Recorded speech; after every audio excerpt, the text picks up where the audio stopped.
Hello, good morning. We're back in the Care and Conversation studio, live from the Care Show in London, and we have special guests with us.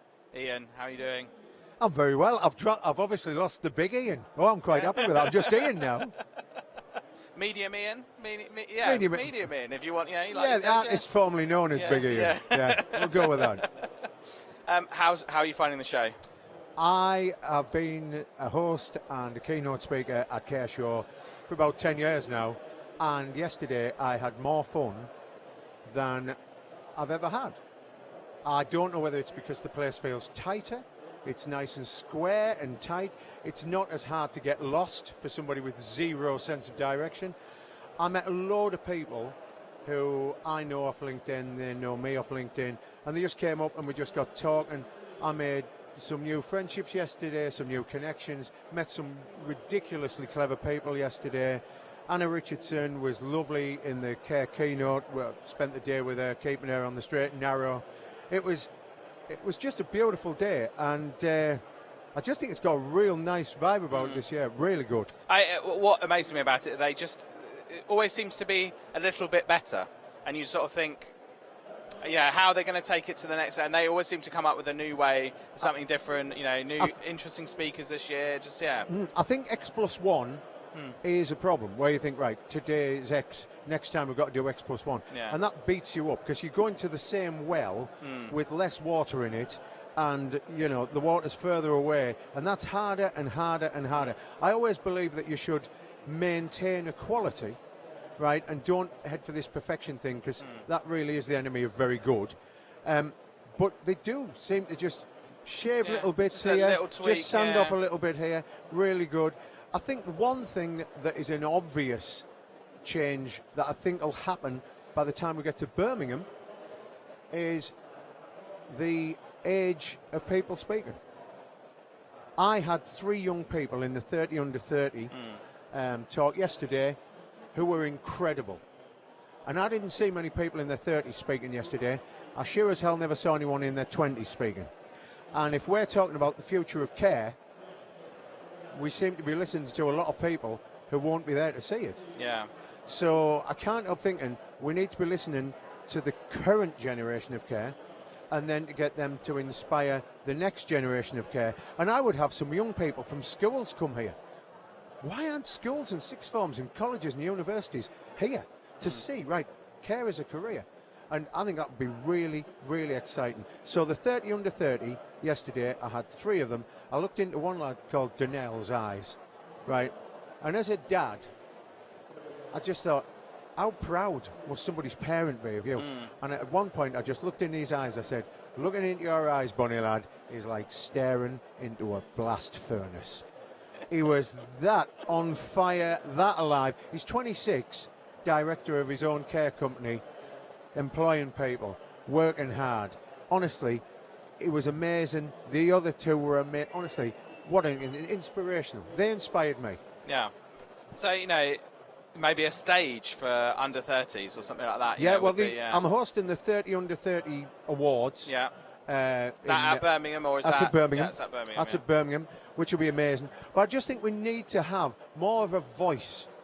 More of a voice to have a 3 in the 10s column, or a 2 in the 10s column, or a 1 in the 10s column, because they came up with some ideas how they could inspire me if I was 10, or me if I was 15, and they were so full of ideas. Why don't we ask? And I think that's what we've got to do. An improvement for the future would be to bring generations together. Yeah. Definitely. Interesting. Okay, cool, lovely. So you've got a couple of other things going on that we wanted to talk about? Yeah, well, we did the graveyard shift in the keynote theatre. Yeah. We thought, right, this is going to be a great session, but is there going to be anyone there? It started at Especially 25. given it was very hot yesterday. It was very hot.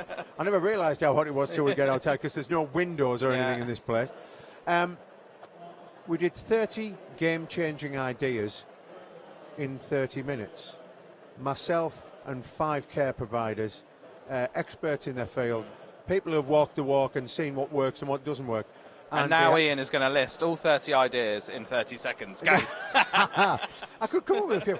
And the idea is you've got a minute each, and you throw a ball up in the air pretty much with an idea, and the audience decide, right, well, I think that's a great idea, so they grab it and put it in their pocket and take it away and try it. Or they think, that wouldn't quite work for my place, but it's a great idea. Or they think, that wouldn't work for my place. Or they think, that wouldn't work as it is, but if I take that idea and I mould it and make it fit my place, then that'll be amazing.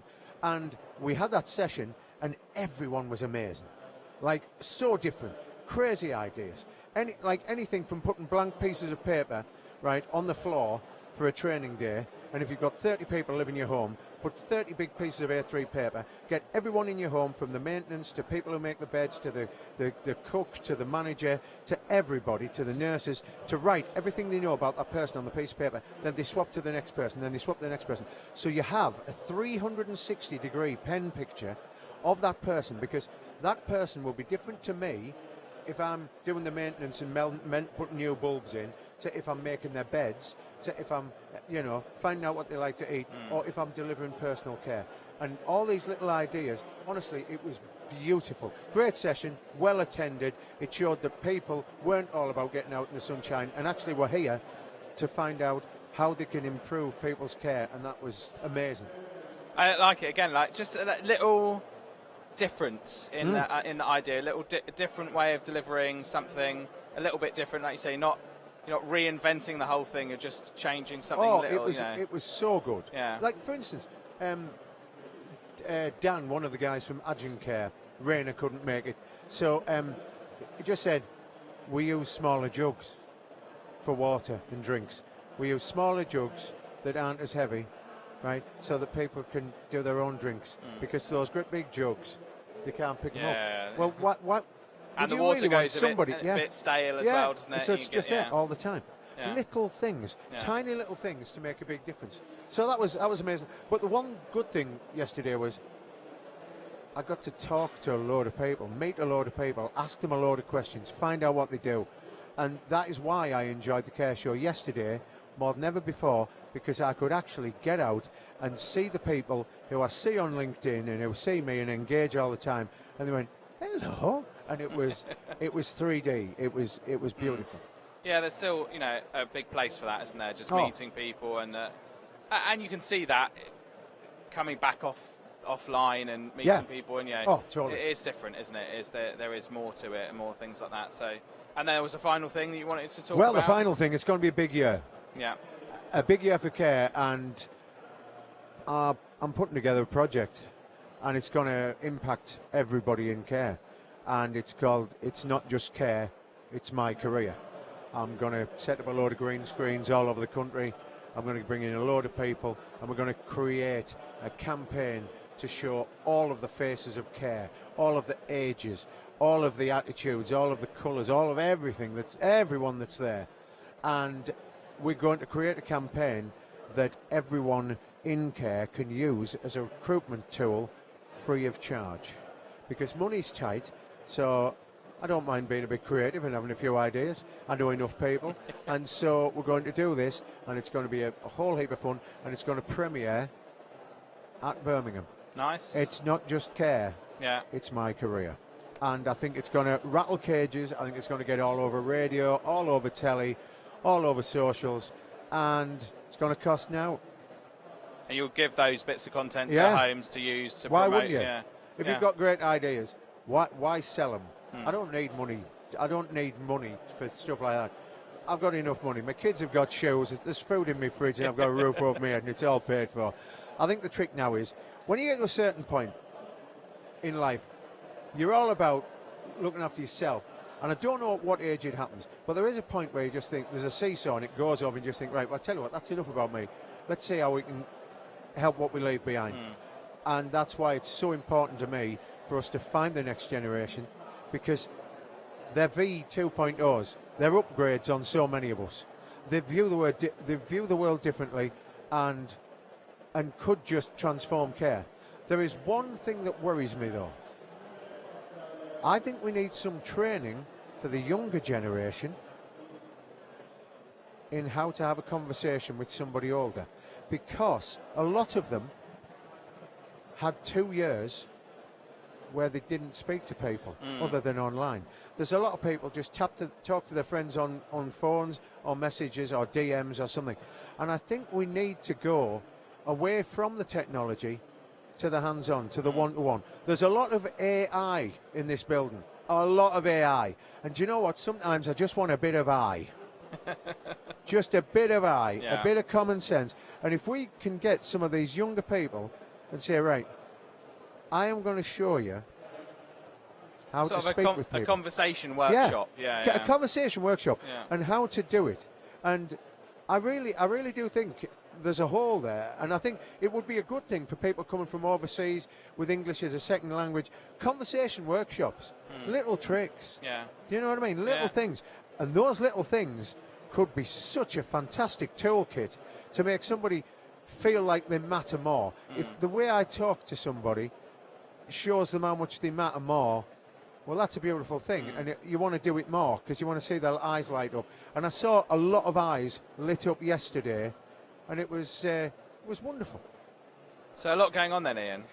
It's all good. And all do you know good. what? I feel more alive than ever. Seriously, at 54 going on 55, I feel more alive. I'm leaping out of bed, having a lovely time. Don't look a day over 52, mate. Well, well, I was in a care home last week and making a film in a care home last week. And try this, York. this lady came up to me. She stroked my arm and she went, "So, how long have you lived here?" There you go. There's my day ruined, but my wife and my daughter laughing their heads off like you don't want to know. Awful. And another woman who came home, leant over, patted my leg, having a cup of tea, and she went, "Big Ian, you have second husband written all over you." There you go. And my wife's all up for a free transfer anytime she wants to come running. So as you can see, I'm going into day 2 here, hosting the Care keynote all day. Got some fantastic people. We've got David Baddiel guesting. It's going to be a real special day. Come along and see us in the Care keynote. You're always welcome. And sit down in the front. Don't just sit in the back. Oh, why do they do that? So we've got some fun questions not the stupid for you. questions. So, not the stupid questions. you're, Every year, stupid questions. What milk do you like? Did you have a takeaway with a plate? What stupid questions is he asking now? Honestly, he's meant to be a serious filmmaker and he asks stupid questions. Toilet roll, over or under? Ah, well, there we go. Right, mate. Right. My son's been away to Malaga, right, for four days. And for 4 days, all the toilet rolls were right. So they go over that way. Yeah, so, the correct way, right? He comes back, they're all the other way. What you say is, it's beard, not mullet. Yeah, okay. Yes, that's what it is. Beard, not mullet. So that's not a stupid question. That's a very sensible question that should be answered and should be everywhere and should be heard by every 18-year-old lad who lives in a gym and plays basketball all the time. The toilet roll's wrong way around, and that's even if you've changed it. Don't get me started. What if you're a sandwich? What type of sandwich would you be? Big. Big, meaty and delicious. There you go. All good. As one of my mates I used to work with in schools, he used to go at the sandwich shop every day. He used to go, "Ham sandwich, please. No grass." No grass. He hated salad that much. Top karaoke song. Oh, well, I used to run karaoke. I ran the very first karaoke night in York. Doesn't back in surprise me 1990. at all, Ian. Doesn't surprise me. My favourite karaoke song? Well, I'm a singer, so I used to sing them all. But I used to have to do horrible duets with lasses who got up. And they went, "Oh, can I do a duet with you?" And I used to have to do some horrible duets. But my favourite personal song, I adore Edge of Heaven by Wham. Okay. Edge of Heaven, which was their last song. Or Careless Whisper. 4 chords. 4 chords, truly delicious. Wrote it when he was 15. Guilty Feet have got no rhythm. Thank you. Right, well, there we go. Good to see you. Good to see all of you. Always do a top job. Bless Thank you. All nice the best. to see you, Ian. Thank you. We'll be back shortly.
Hello, welcome back to the Care and Conversation studio, live from the Care Show at London. We have our next guest, someone whose name I always pronounce incorrectly. Geraint? No, like pints. Pints like with, yeah. That's it. Geraint's like a pint. Geraint's like a pint. Oh, so I was quite close. I was quite close. You were very, very close. How are you doing? Yeah, no, really good, really good. The show's fantastic this year. Very busy. Lots of people talking and things, and a lot more innovation here. Actually, yeah, it's been fun. You want to tell us a bit about who you are and what you do? Yeah, so I'm Geraint Thomas. I run a company called Guided Innovation. We help care companies to digitalise. So we're completely independent, but opinionated. We know the good, the bad, the ugly on the market, what might be value for money, what might be a little bit overpriced. And care companies will bring us in to help them find the right tech, but also implement it. So we're a bunch of project and change managers that know how to implement tech into care. Yeah, because it can be quite complicated, can't it? For just even quite a simple rotoring system, you're changing quite a lot of how your company works internally, right? Yeah, look, I'm giving away my age a little bit here, but what social care has a tendency to do when approaching change is, if you think back to the first Indiana Jones movie, where Indiana Jones has this idol he needs to steal, and he's made a bag of sand and he thinks it's around the same weight, and as quickly as possible he switches them positions, and it does set a trap off, unfortunately for him. But that's what social care tends to do. They have a problem and they as quickly as possible replace that spreadsheet with a system, and then they go, phew, done it. Yeah. Wow. But the bit they've missed is, well, now you have a shiny new system, which processes can we change? Yeah. Which policies can we bin? Can we reimagine any of our operations armed with this new tech? So yeah, that's the hole that we fill. Yeah, just trying to sort of rush that change, and then when it's not working, getting frustrated with technology rather than we've evidence that when a care company spends a large amount of money on a new system and it goes wrong, it burns them, it hurts them. They don't buy a new piece of tech for 2 years later. So yeah, it's a very emotive response when it goes wrong. So we're going to talk a bit about regulation and a bit about the regulator. So some thoughts and opinions you'd like to share? York, I don't know if you or any of the listeners and watchers to this are aware, but in England, we used to have a regulator called the CQC. No one's really seen them for a while. We think they might still be out there, but if anyone does see them, please capture them, keep them safe. We'd like to interrogate them and perhaps understand what the hell they're doing. That'd be great. Yeah, they are here somewhere, I believe. We'll see. For a bit of fun, ask them deep and meaningful regulatory questions, and they'll often say no comment. Okay, all right, interesting. It's fun. So look, England's in an unprecedented position right now with its regulator. I'll quote something that was said to me a couple of months back. So this was a director of quality of a large care operator in England. And she said, Geraint, for the first time in my life, I'm not thinking of the regulator. I've got my levels of quality and assurance that I want from the business. I audit, I inspect, and I hold people accountable to that level. I don't worry about or care what my regulator says or thinks. And that's born from a place where she has lost confidence in the CQC and feels like as long as she follows her morals, her beliefs, it will be safe. It will be all these things that are regulated. But she said to me, she's even considering turning away an inspector if they turn up and asking for proof that the inspector is qualified and skilled enough to come in and do the job, like she would a carer turning up for work. So it's an interesting place to be in. Yeah, that would be quite a bold move on their behalf, wouldn't it? But maybe might rustle up some feathers in the right way. Yeah, I understand. I mean, I'm sorry, I'm going to spout a statistic. I don't know if it's true, but my belief is we're talking about something close to 70 or 80% of CQC inspections are being appealed at the moment. Wow. All my clients are appealing all inspections at the moment. And I think it's that faith in the inspector. But look, CQC have done something right recently. They've apologised. You know, they ditched the Chloes, brought out the Chloes that we don't call Chloes, and said, look, it's going to be data-led. We're going to create a platform. We're keen on self-audit. where we'll ask you to upload data regularly. That crashed and burned. That failed. The new registrations platform went down with it. If you wanted to set up a new care company, you couldn't for months.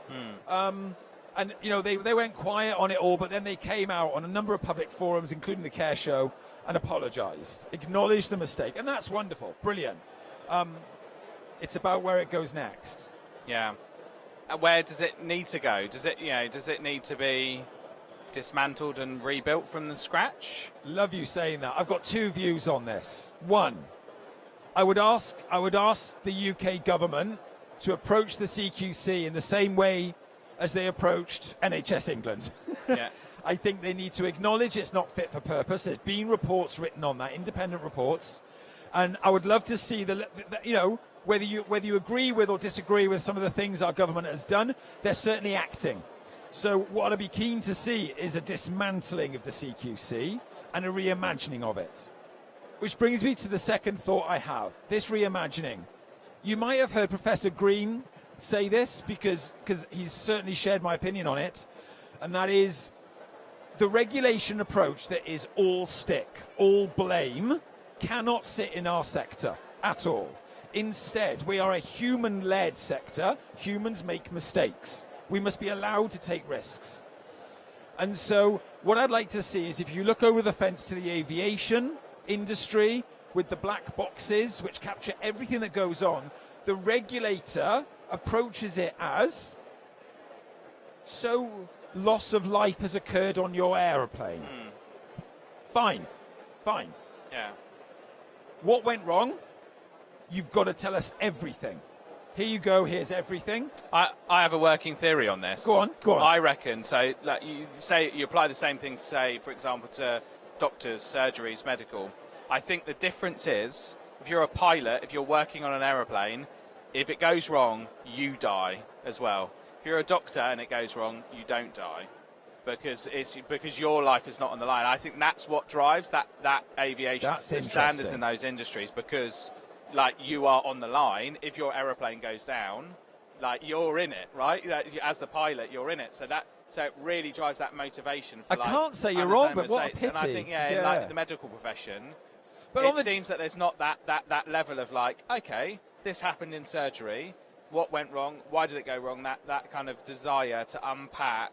But if you're right. But if the regulator really did focus on honesty and transparency, your example, I could pick any 3 GPs in the UK, any 3. It doesn't matter which ones. They could be next door or spread out.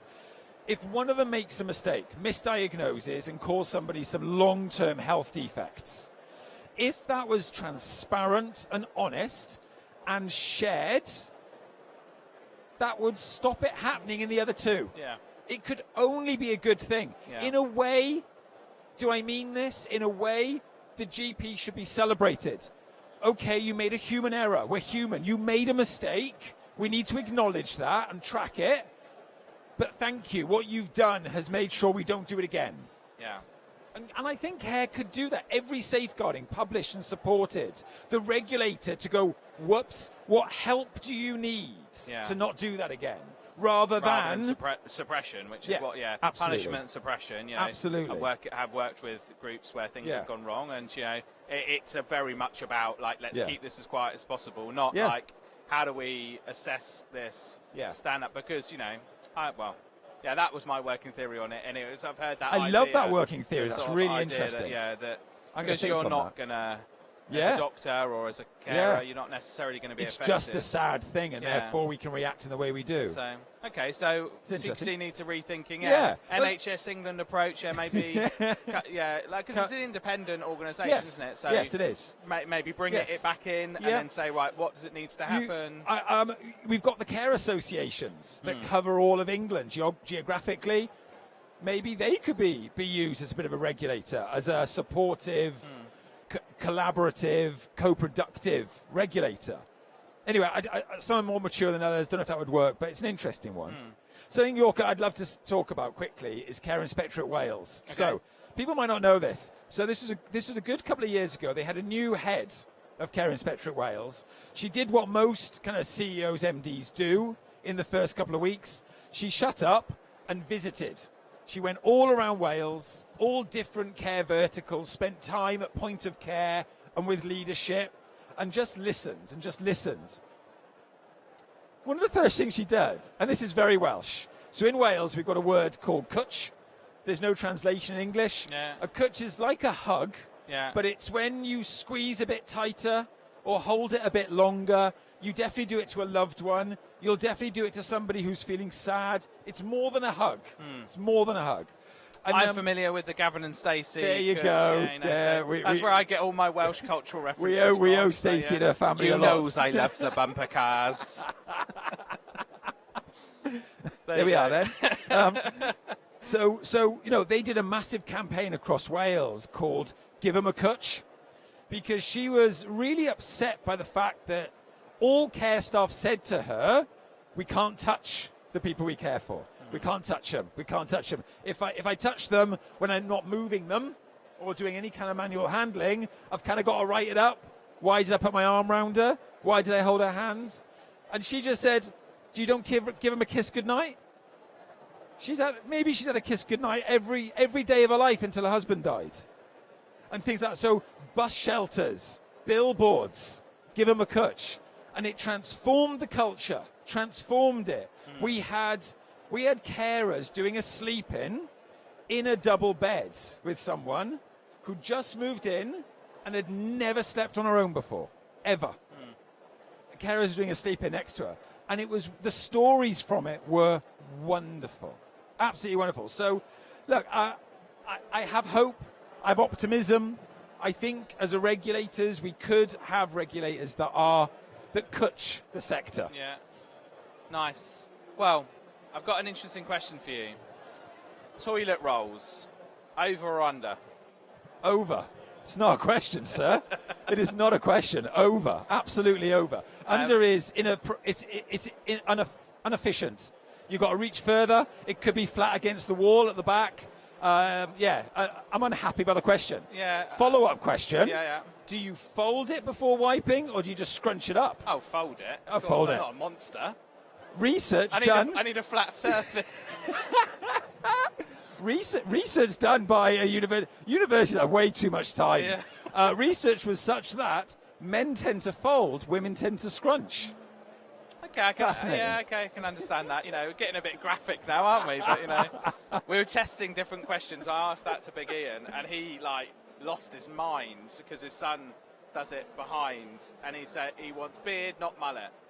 Beard, not mullet. So I like I'm that. interested to see whether anyone else. It was oddly passionate, the response, he was wasn't it? very passionate about it. So exercise some passion.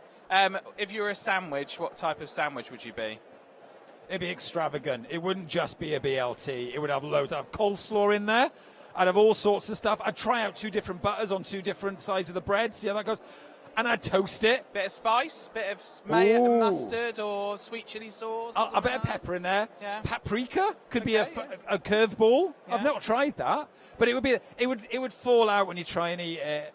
I'd probably go down your front. Well, if you mix the paprika in with the coleslaw. The coleslaw. Yeah, That's bit where my smoked head's at. paprika, Yeah. Nice. It'd be something red cabbage in the coleslaw. interesting. Yeah, red cap. Yeah, that'd be good. Bit of colour. It's a bit colour. That'd be it. Well, you got the tomatoes, haven't you? But yeah, no. I'm just thinking of a sandwich. Yeah, Thank so you. fancy BLT. Yeah, very Yeah, fancy BLT that kind yeah. of goes down you when you eat it, and it's more trouble than it's worth, and you wish you hadn't bought it. Nice. Well, thank you very much for coming in. Thanks. It's been great to talk to Absolute you. pleasure. Yeah, no, And, enjoy the show. Enjoy the rest of your day. Thank you. We'll be back shortly. Thank you.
Hello, welcome back to the Care and Conversation Studio, live from the Care Show at London. We're here with another guest, Katie. Hello, how are you? Hello, I'm good, thank you. How are you? I'm brilliant, thank you. Lots more interviews to do today, but we'll just keep ploughing through and Powering speaking through to the people. heat. Yeah, it's not actually. It's actually. I think they might have turned the air conditioning on. I thought that when I walked Yeah, over, I there's a did bit think. more of a Yeah, breeze. it's cooled down, and I'm not sweating profusely, which Not is yet. a good sign. So you want to tell us a bit about who you are and what you do? Okay, so I'm Katie Costello. I'm actually here representing my own company, which is End of Life Care Support Services. So I did a talk yesterday about death and dying and talking about palliative care and what that means, what it looks like. So I'm here hopefully as well to share my training that I've created around death education, because there isn't any. Truth be told, there's a lot of e-learning, there's a lot of tick box stuff, but actually what my training does is bring the human element of death and dying to training, which is basically the stuff that nobody wants to talk about, the stuff that we struggle to talk about. That's kind of what I'm here to share, and then obviously to network and connect with other people in the care industry as well. Yeah, it's interesting, isn't it? It's a huge part of social care, of elderly social care, especially. And yeah, it's not really on the agenda. Do you know what? Yeah. It's not, and I personally find that I find it frustrating, but actually more heartbreaking. And I mean, I've thankfully had some incredible conversations with some people here, but it's very clear that end of life is something that, and I can feel it in yourself, you're not even maybe sure the words to use, how to say it, but it's something that we all need to talk about in a very honest and real way, and we can't shy away from it. And when I did my talk yesterday, I did say to people, spoiler alert, it's only ever going to go one way for all of us. But it's something that we're so scared of. We don't know how to broach it. And in so many people's worlds, they do some incredible work in care, but their education or their understanding or their own emotions stop them then from thinking, right, well, we've looked after somebody in this situation, then what? And this is the bit that I really want to help people with, particularly that are the staff that are in the homes, that are in the in the communities, because they need to feel empowered, they need to feel emotionally supported, and then obviously that has a huge knock-on effect on the people that they're supporting to have a better end-of-life journey and ultimately a better death. I think it's one of these things that's difficult, isn't it? Because it's actually really difficult to get someone who's older to even just sort of talk about their health in general, and their health and when they turn 85 or 90, what they might want to do if something happens, if they go to hospital, what they want to do. Yeah, and actually just engaging someone about that is actually in itself really difficult in some situations. Well, so then to take it to that next level, it's Yeah. like that on hard mode, isn't it? Yeah, but what's really interesting is I can understand your perceptions and how you're seeing it, and this is, I think, how a lot of people feel, and I see it myself where people don't want to engage because there's this element of maybe denial, or there's this element of I don't want to talk about it, it might happen, or I don't need to worry about that, I'm fine. You're going to jinx it. Yeah. And again, there was a guy called John Underwood who set up the Death Cafe movement. He had a famous quote, and he said, talking about sex won't make you pregnant, and talking about death won't make you die. And it's true. But what's really interesting is many people don't want to talk, but don't be surprised about how many people actually do.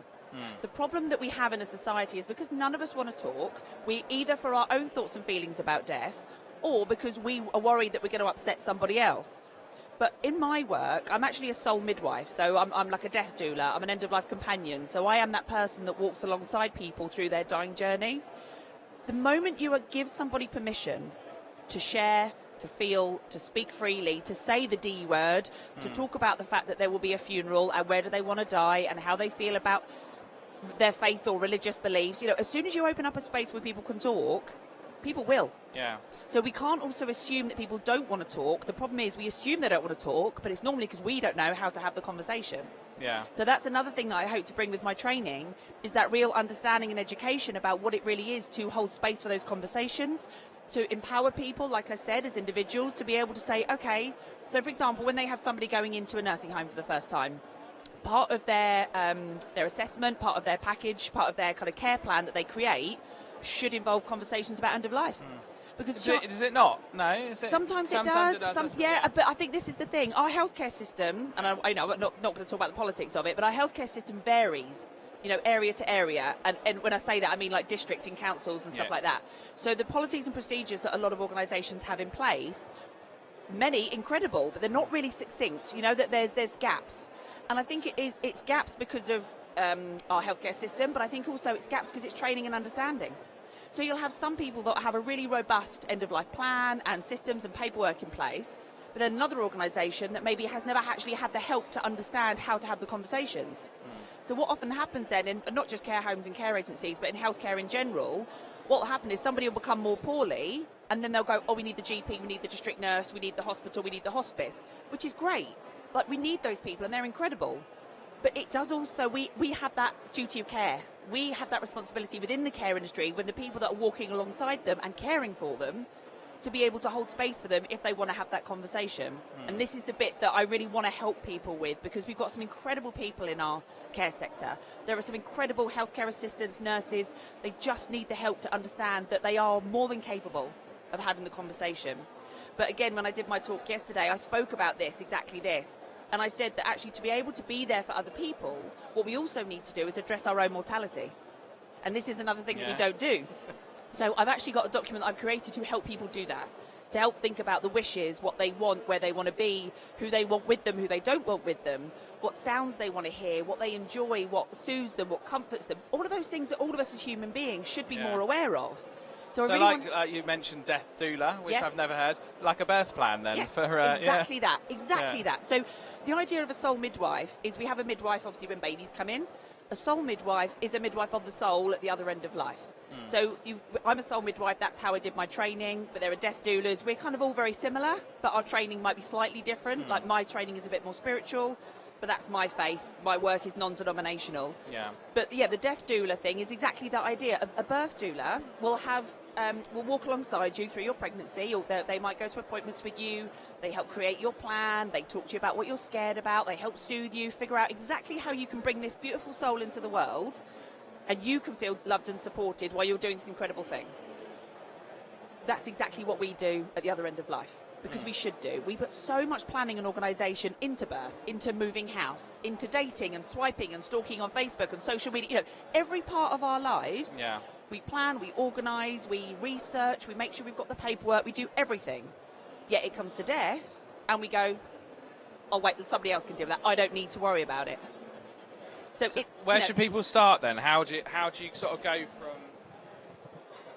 How do you start a conversation? Yeah. What would it be good advice for people, say, working in a care home, that might want to find a way to start that conversation? How do you do? I guess, each to their own, and absolutely absolutely that. You've got some base tips for people about how to get started, or is it work on yourself first? Is that Oh God, I mean, where can I start? I could be here all day. I know we haven't got long. I think the thing is, we have to look at the reasons why we are struggling to have the conversation, and I think it takes a lot of emotional awareness and honesty.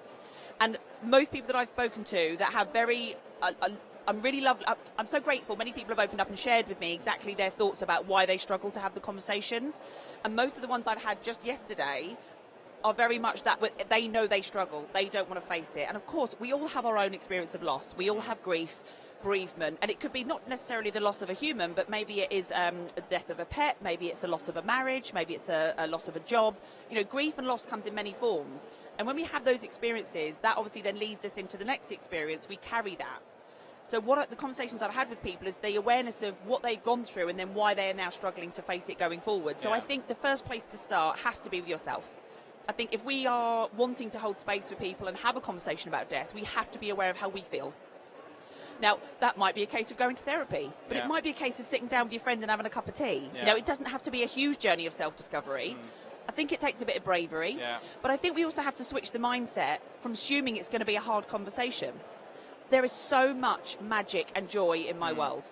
There is so much beauty to be had. I learn every day. I laugh in my job. I feel joy. I feel, you know what I mean? Like, death and dying doesn't have to be a morbid experience. I've met many people who work in palliative care, and they all love it. And they say, I know that sounds odd, but it's such a special moment to be involved with someone's life. Totally agree. So yes. So I think it's that mindset shift and changing the narrative to, death and dying is this awful, scary thing. Grief is the awful, scary thing. Yeah. The death and dying bit doesn't have to be. The death and dying bit can be what people need and want it to be. It can be about religion and rituals and ceremony, or it can be about science. It can just be about love and having nice music on. It can be all those things, but we need to have the conversation. So I think if we change the narrative from it's going to be really difficult and scary and I don't know what to say and they're going to get upset, to let me just have a cup of tea with this person and let me think about, maybe they want to talk about it. And also, you don't have to go in and tell them anything. You're giving somebody the opportunity to talk. I suppose what you could do is, if you've worked on it yourself, you could talk about how you've worked on it yourself, and that might gives them the opportunity to open that Great open idea. that conversation. Yeah. And also, it could be as simple, like, for example, at the moment, the Pope. Yeah. The Pope's funeral that has been so public. Obviously, his body was there in an open coffin. Yeah. That's caused so many conversations. What a great starter! It could be that what you've seen on EastEnders or Holby City or whatever film you watched last night. Yeah. We do have those conversations, but we often stop when it gets emotional or It's it a big, stops. like, sort of death is a big part of, like, popular culture as well, isn't it? It's like It's life. It's everything. It's in It's life, everything, isn't it? Yeah. So. But we go through life, understandably so. We go through life plodding along, pottering about, doing what we want to do, which is incredible. But it can change in an instant. So I'm also a funeral celebrant as well. So I'm the one that stands at the front. Celebrant. Okay. Yeah. So I'm the person that stands at the front of the service and leads the service. Yeah. Now, I looked after a very young soul recently, and I did her service. There was 2 weeks from her diagnosis to her death. 2 weeks. Yeah. Who knows where any of us will be in 2 weeks' time? Yeah. We need to have these conversations, because also when we do, and when it be in care, whether it be personally, professionally, when we have these conversations, we are gifting the people in our lives the gift of knowledge. They know what we want, they know how we feel, they know what matters to us. So God forbid something happens to me in 2 weeks' time, my family know exactly how I want my send-off to be. They know what matters to me because we've had these conversations. So also then they've got the gift of knowledge. I've then got the gift of peace, knowing that when my time comes, the people around me will look after me in a way that I need and want to. Yeah. So that's the other thing about changing the mindset and narrative. When we're working in care, we've got to shift this from this being this awful, horrible conversation to actually we owe these people the opportunity to share, because they then know that they've had their wishes heard. They know they have the opportunity to express themselves. They know that how they feel about a particular religion or a particular ritual or something that they feel is really important to them, they know that will happen because we understand it. Yeah. So we've got to help each other, help people around us as well. And I suppose if they're not ready to talk, at least you've opened the space, and it doesn't mean you shouldn't then go back there ever again. You can take a horse to water. Yeah. But it's so true. So Yeah. if we just open up the conversation, give an opportunity, we've done what we can. If people really don't want to talk, then that's also okay. Yeah. But in healthcare, we've got to have more of the conversations. Healthcare, social care, all these equipments, all the incredible organisations here, whatever their niche or their expertise is, Yeah. the care in general doesn't stop there. It will only ever go one way for all of us. Yeah. So it's that bit that we need to do a lot more of, and that's what I'm trying to champion and advocate for here today. And the British aren't known for their emotional awareness. Stiff upper lip and all that, but and so many other cultures and countries do death so much better than we do. It's seen as something to celebrate, because maybe the idea of the soul, there's this idea of God, heaven, or nirvana, or whatever the faith or belief might be. There's this idea that we can connect to that. And then it's the honouring of the physical body. There are so many other cultures and religions that do death better than us. Yeah. I do think we're getting better, slowly but surely. Yeah. So, like I said, that's what I'm hopefully achieving this week. It's been very interesting chatting. I have a final question. Yeah. Toilet roll, Yes. over or under? Over. It's the correct answer. Easy. Didn't even think about that. What about if you're a sandwich? What type of sandwich would you be? Cheese. Cheese sandwich. Can't yes, beat yeah, a good old yeah, cheese just sandwich. Cheese sandwich. Love a cheese sandwich. Butter or margarine? With butter. Oh, butter. Butter, yeah. Salted butter or non-salted butter? Either. Don't mind, yeah. but got to be proper butter. Yeah, white bread, brown bread. White. bread. You're yeah. gonna have a Just- cheese Just a sandwich. sort of classic, Yeah, Is and that something you would have when you were 7? Yeah, with Yeah, a yeah. packet of salt and vinegar crisps and a bottle of glass Coke in a pub when I was younger. That's my childhood. Grated cheese or slices of cheese? Grated. Oh, we can really get in detail on sandwiches, can't we? Oh, again, the answers are there. Let's doula the sandwiches. Can be your sandwich doula. It's fine. Hey, no, food is important to me. Yeah. My training is actually called Dying for a Cuppa. Yeah. Because the idea is, obviously, like you said about being British, we all sit and have a cup of tea and biscuits or cake. I'm a real cake fiend. So actually at my stand, I've actually got tea bags and biscuits. Nice. Because everything's better over a cup of tea with biscuits. So Lovely. Well, thank you very much for coming to see us. You're very welcome. Thank It's you for been having nice, me. Nice to meet you, and a different conversation to have. So but a really valuable one. really so thank you very valuable one, much. yeah, Thank yeah. you. Thank you for coming in. Cheers. Right, Take care. We'll be back with you shortly.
Hello, welcome back to the Care and Conversation Studio, live from the Care Show in London. We are here with another guest, Marcus. How are you doing? I'm very well, York. How are you? I'm okay, thank you. Good. Busy day. You want to tell us a bit about who you are and what you do? So my name's Marcus Rinch. I'm the co-founder and sales director for Chat for Business, and we are a web chat specialist specifically for the care sector, essentially to convert people's website traffic into care home admissions.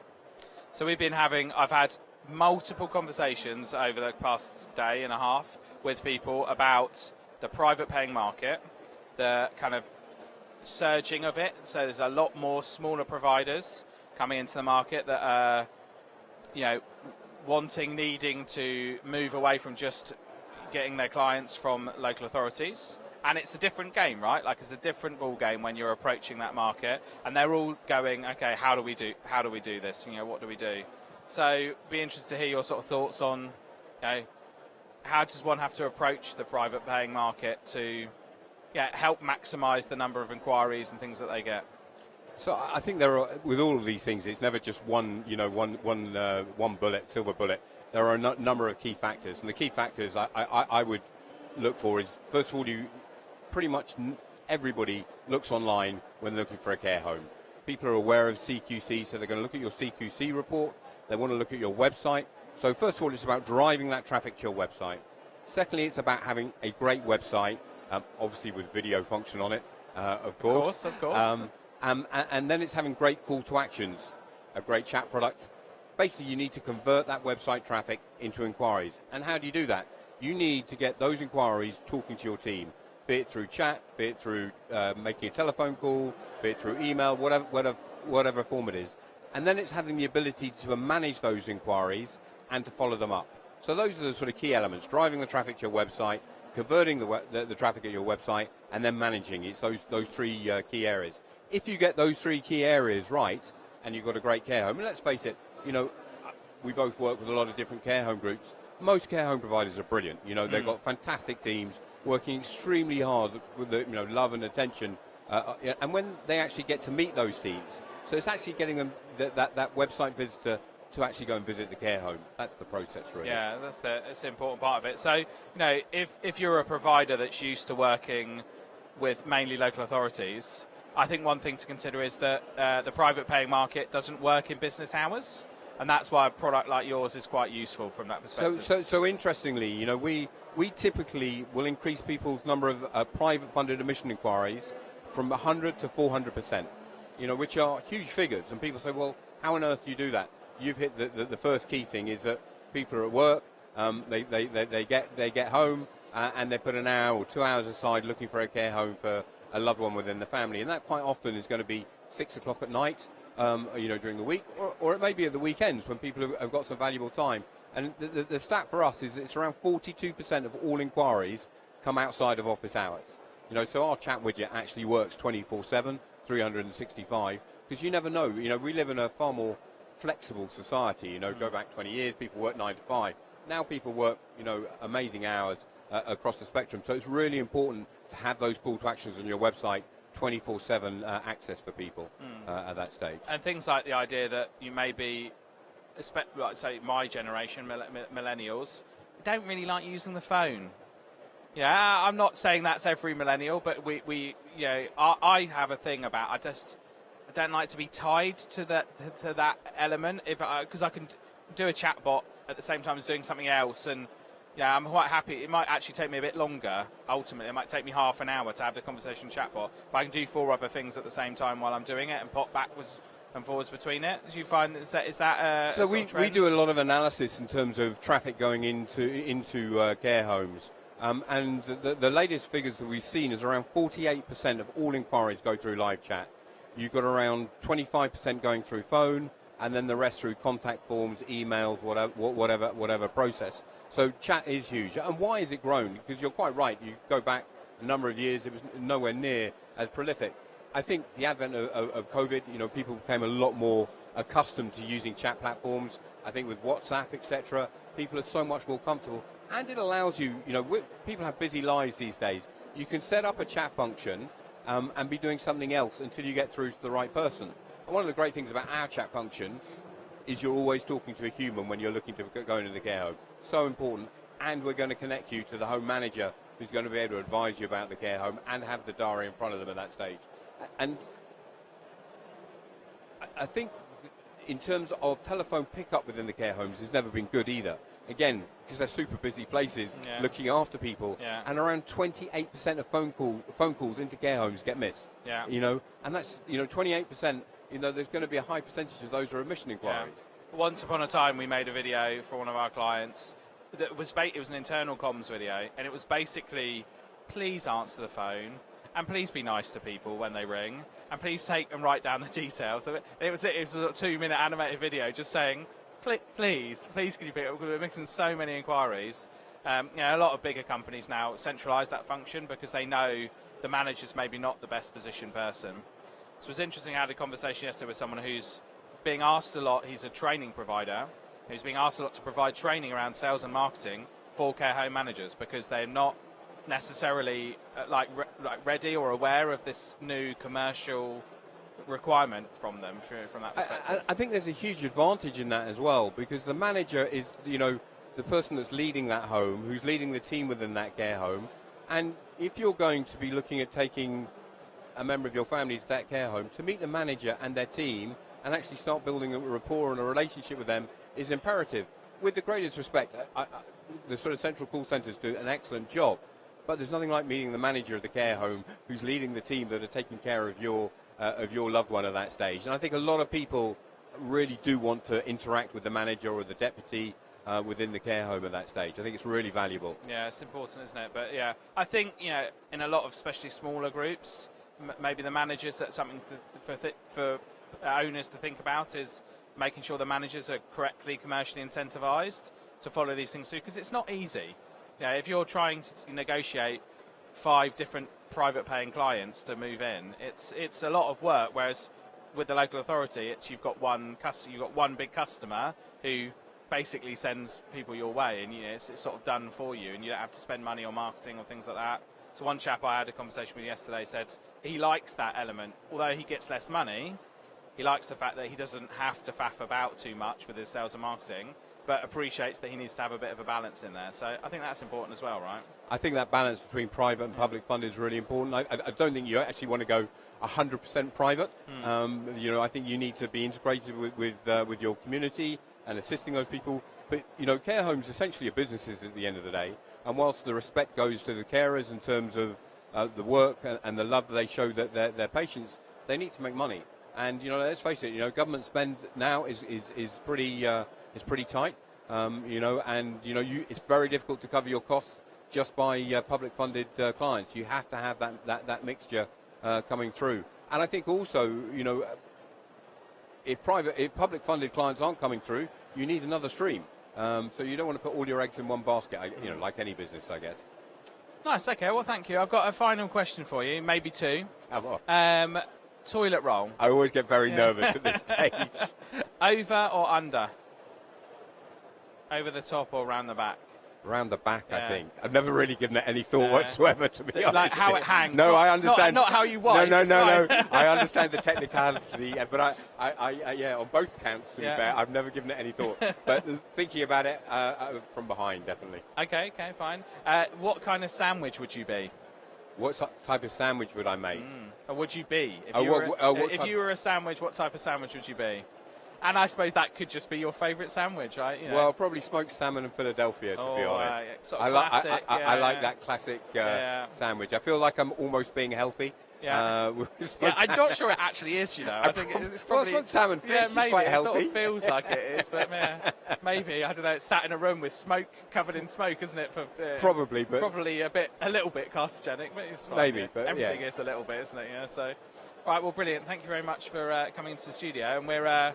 having a little experiment after this, aren't we? So Look forward to that. We'll be back shortly for the experiment. So see you shortly. Thanks, York.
Well, welcome back to the Care Show. I'm very excited to say that York and I have actually now swapped seats. I think York is a little bit more nervous about being interviewed rather than doing the interviewing.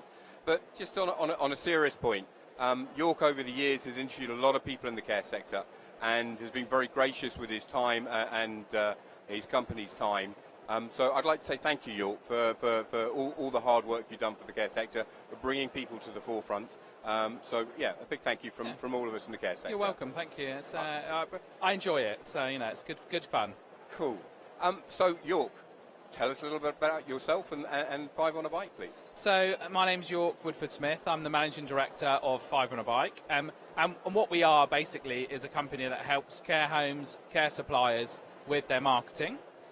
Video is a big part of what we do, so we really think video is a really strong tool for storytelling, for getting that, building that trust. So we think the perfect sort of formula for having great sales in your organisation is reputation plus trust equals sales. So we really think that there's, you know, like we said before, there's loads of elements to marketing, and each organisation needs a slightly different approach. So I like to really get in there and like really pick away at all the different bits and say, okay, well, if we're going to spend time, money, that's money and energy.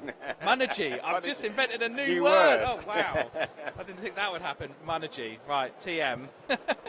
that we want to make sure that that's being best spent as much as we can possibly understand. I think there's elements of marketing and sales where you just kind of have to be there and try it and see if it works.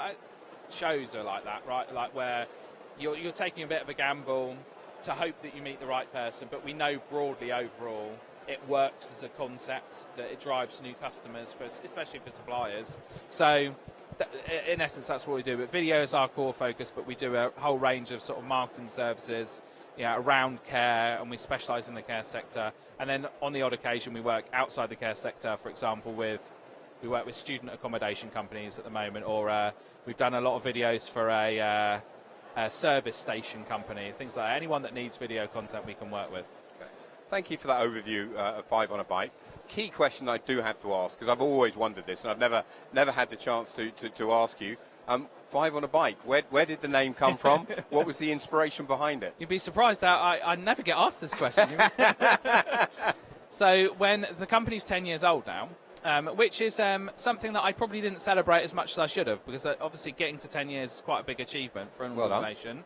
Yeah, and it's been, COVID was right in the middle of that, so it's a bit, it's a tough 10 years. I've grown and learnt a lot, but the name basically comes from, I was a freelance director. I made films. I worked all over the world making different bits, and I wanted to start a company.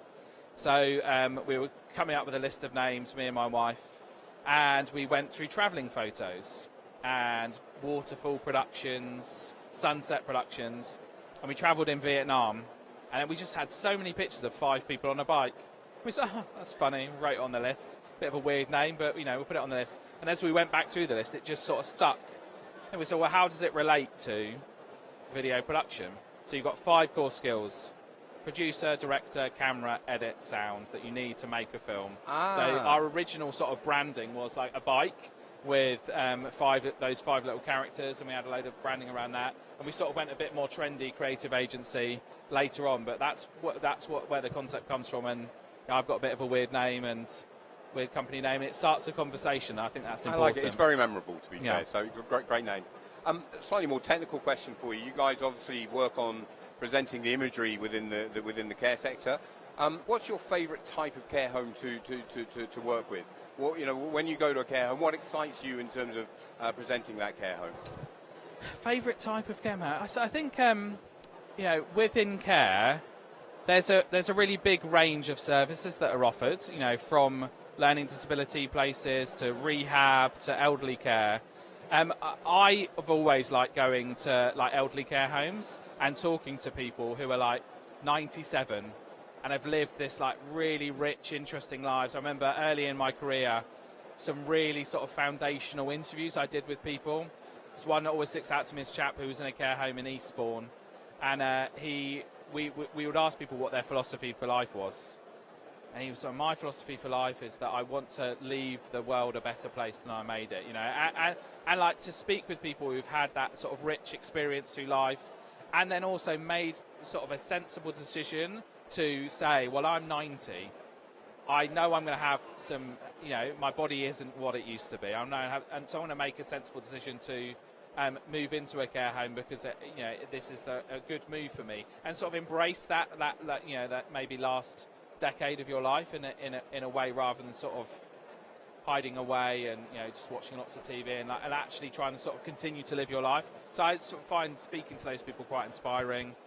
I love speaking with people that work in homes and seeing the passion that they have for the care. Like, I don't think I've ever really met anyone who works in care who doesn't actually just really like it. Just really likes it. Really, and you get in it, and it's lovely to be with those people because they just like ooze like passion, and that's what we used to be, a general corporate video production company, and it was just a bit soulless. Yeah. And when we started working with care, and you make a care video, and even if one person watches that video and it helps them make a better decision about their loved one going to a care home, it makes my heart feel nice. That warms me up. So it feels like we're doing something of value, and you don't really ever get to see that, right? We hear stories from our clients sometimes, but we know in the background these things are valuable, and it's really nice to work with good companies, and all the companies we work with are really nice. I really agree. good. The people in the care sector, there's so much love given, which is amazing. And in terms of taking that forward, when you are videoing within a care group, how do you actually get their brand values across within a video? Obviously a lot of companies spend a lot of money and time in terms of understanding their core values and the brand values they want to bring to their care homes. How do you bring that live in the video? Yeah, it's quite interesting because quite often the brand values that the head office team have made don't reflect in the way that they would like them to in the home, because I think they've done it the wrong way around. That actually they should let the values bubble up through the system. And sometimes you get a bit of a clash from that perspective, where the company wants the manager to say, our brand values are da da da da da da da, but it doesn't sound right because that's not the lived experience of that person. So I think while it's important to have that sort of brand story, that brand understanding, it's how you articulate that in human language and letting your teams do that. And quite often, if the company understands that there's a difference between what your brand packet says and how the person, like the manager, the assistant manager, the carer, articulates that. And that really sits well with me, where it was this one home we filmed in Essex, and the manager went, if you want to come to the best care home in Essex, come here. And we put it in the video, and we were like, the company's definitely going to take it out. They're not going to, it's too much. And they left it in because they're like, that really, we want the personality of the home to come through. So don't mistake the personality of the people in your home against your brand. Like, people can still offer loving care without saying, at X company, we offer loving care every day, through our 8-step process of loving care offer. It's hard, maybe how people articulate it differently. Often I think you could use a video as an exercise to discover, to unpack what your brand is. If I sit down and interview a manager at home, we can find out what their core values are through that interview, and then you can use that to affect your brand values. So I think, it can be a challenge, but if the company lets the people that work in the home tell the story of the home as it is, you get a much better video, you get a much better feeling, the story, and ultimately the video is about building trust. It's about me as a person viewing that video and saying, is this somewhere, my mum is really ill. Is this somewhere I'm going to trust to say, and that's what it's for. That's the idea behind it. I think it comes across as far more authentic on that level as well. I'm seeing in the video world a lot more sort of drones, some amazing technology with drones these days. Is there a demand for drone videoing, and how do you see that within Five on a Bike in terms of what you guys bring? So we have a drone pilot in-house who's my dad. Oh, excellent. So he's our drone pilot, and we use it a bit. So I think it's a bit sort of like AI at the moment. Drones were a bit like that a few years ago. Everyone wanted, can we have drones? Can we have drones? What drone does is adds value, like production value, in the same way that AI can add value to a human process. If you use a drone at the beginning to show your location, it works if your location's in a beautiful location. If you're in the middle of Luton, it's not going to work, right? It's not going to look nice. But if you've got like 4 acres of land, right on the edge of like the Cotswolds or something, you might Amazing. want to use drone for it.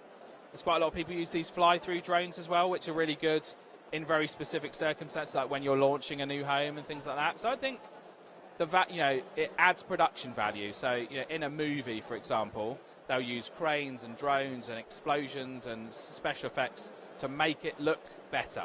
So it adds what we would call production value to the project. But I think to do a whole project just of drones, I think you should be adding that footage to interviews, shots around the home, just to make your video look like it's better, more interesting, more visually appealing. So, Okay. yeah.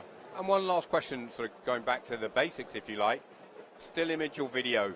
What do you prefer? I think you need both, really. Right. So I think video, if it's a choice, and you say, Claire Holmes said, we can spend money on a video or images. I'd say, well, spend money on a video and take some images on your phone, or take some snapshot images from our things, because you need them. They're used in a different way, but we now quite often do header videos on our website. Right. So you load up the video and it starts playing immediately, and it's like maybe 4 or 5 clips that maybe show a beautiful view of your garden, one of your residents enjoying an afternoon tea, a carer laughing with a resident, and it immediately gives that story, that brand value in a way that pictures might not.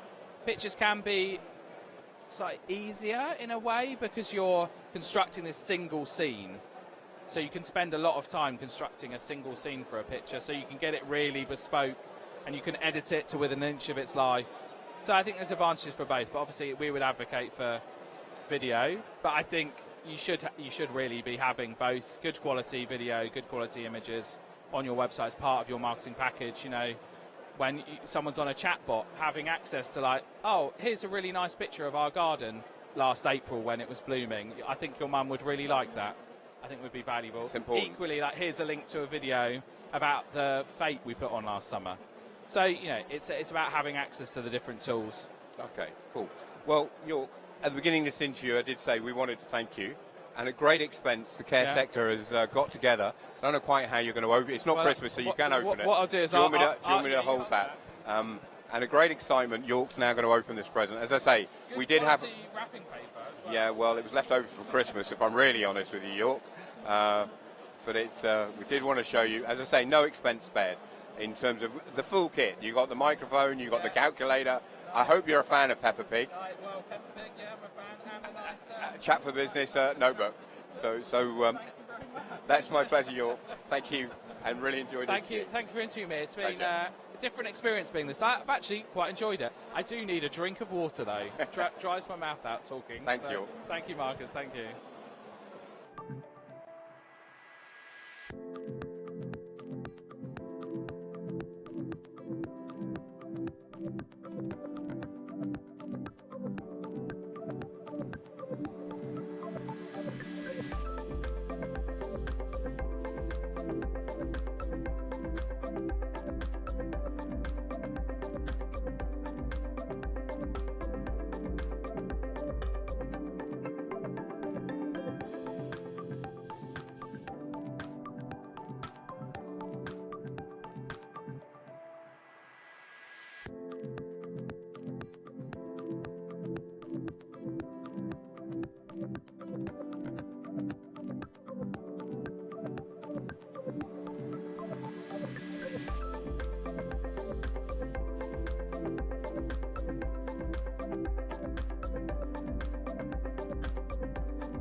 Hello, welcome back to the Care and Conversation studio, live from the Care Show in London. We have our next guest in the studio. Hello. Thank you so much for calling me on. Appreciate that, York. No worries. Do you want to tell us who you are and what you do? Yes, my name is Nick Samani. I'm the CEO of Cara Healthcare, and we have 10 care homes, and we also do have pharmacies in the business as well. Perfect. So I'd really love to hear the story of how you got to where you are. 10 care homes. It's a nice, big round number, double figures. Yeah. Where did it start? I graduated as a pharmacist after university, and I realised I wanted to do something more. And an opportunity came my way, which was a care home. It was a lovely building, but it wasn't a home, and it was in trouble with CQC. It was trouble with the local authorities, and financially in trouble with the financiers as well. So I didn't have the financial capacity to buy a home at that point in time. Barely had £1 for my meals at that time. So I had to find an innovative way to buy this home. It was a beautiful building, but it's the people who make it at home, right? So people buy into people, not buildings. I always say that. So I need to find a way how I could actually get into care homes, because the banks wouldn't lend to me as a first-time buyer. And I came up with this idea of buying this care home for £1. And the gents were in trouble, so I said, look, I'll walk in for £1, you walk out, I take away all your troubles. And they actually agreed to it. And that's actually how I walked into my first care home. I bought it for £1. And its success then continued from that point. It was a steep learning curve, because it's not similar to pharmacy in any way, shape or form. You think it is, but there's only... The jog round is the only thing that's a similarity, which is 2 hours of your day, and the rest is sort of alien to you. So it was a steep learning curve, and I brought in a great manager to teach me about care. And we turned the home around very quickly. We turned it around with CQC, turned it around with the financiers, and started filling the home very, very quickly. Wow. So when was that then? That was back in 2013. Wow, okay. So Yes. It's been a pretty quick journey then, pretty quick growth from that point. So then from that point you sort of took, a year or something, and then started buying more homes? So we took another troubled home on. I didn't learn from the first that it was too much work, so I thought I'd do it again. We took another home on, and we did exactly the same thing. Turned that home around. And then we did it quite a lot for many different people, turning homes around for them. But then in 2023-24, I knew I wanted to grow further. I wanted to grow Cara further. So we decided to build Cara as a group. And we added our third in 2024. And then we added another 7 more in the same year. So we added 8 homes in total last year. Yeah. 6 out of administration, and some others individually. And then we grew to 10. Yeah, so the last couple of years have been probably a bit head spinny, I'd imagine then. Well, yeah, I think the last 4 or 5 months have been that, and we've been adding more homes since then. So it's been about consolidation really for us. We want to consolidate our homes and make people love Cara, love our process, make them actually feel what our process is and actually works. And getting people to buy into that process takes some time. So that's what we've been concentrating over the last 3-4 months, and we've come a long way into that journey. How does that, the process of going from 3 to 10 in one go, how does that, what do you do? Do you sort of go through, I guess it gives you the opportunity to solidify that head office function, so you can... because I suppose that's part of the way you get economies of scale with this stuff, is that you can start to centralise some administration functions, so the organisation can concentrate on care. So how did that sort of jump? Did the existing company you brought with the 7 come with that administration function with it, or did you have to build that out quite quickly? So I knew when we needed to grow, we had to put our head office staff in, we had to put in additional support in prior to us growing, and that was key, because you can fall quite quickly if you grow that quickly as well. So it was important to put the right key people in place. So we actually spent a year beforehand putting the right people in place and bringing them into the company. Once we did that, then we added the homes on. So they didn't really come with the back-end support, the head office support. That was already built prior to taking those homes on. So that was crucial for doing that. We believed in our model, so we knew our model works. It was pretty much plug and play, but it needed the people to to implement that model. The plugging that model is the hardest part. The rest is easy. Yeah. So that's what we did. So talking about the model then, what is it in terms of like fund? Are you focusing on local authority? Are you bringing private play clients in? What's your sort of base model for the home? Yeah, I think the model in that sense, it related more quality. So we needed to make sure that our quality process was in place. So that may be all our folders, our paperwork, our processes, our procedures, all of that needed to be in place. And once that was in place, we could actually then plug and play that particular model. Working around whether it's local authority or private is really individual to each home, right? So it depends on the area that the home is in and, the market around those homes as well. But I always say that even the local authority are willing to pay if you're willing to provide good quality care. And it all depends on good quality care. Yeah. Private people are willing to pay more money as long as the fact that you're providing good quality care. Yeah. I think too often when people look at, the bottom line first, it fails. Quality must always come first. Once quality comes, the rest is a byproduct. Yeah. Then you can invest in your people, you can invest in your home for refurbishment, you could do all of those things. But that quality is absolutely key, in my opinion. So talking about then the quality, you mentioned learning and development was a key part of how you drive that quality. What's your kind of focus in that area then? Is there what's hot in training courses? What courses do you think, or what learning do you think that you can give to your teams that really make the difference? Yeah, so I've actually been in Newcastle for the last 2 days, just been on Cara Training Academy. We set up something called the Cara Training Academy in January, and this was really to ensure the growth of our people, the people that work within Cara. So what we did was set up this training academy to make sure we have this every single month. We've already done 15 training academies already. So it's really important. I always tell my team that those who learn the fastest have the most competitive advantage, right? Working smarter, not harder. That's the key element.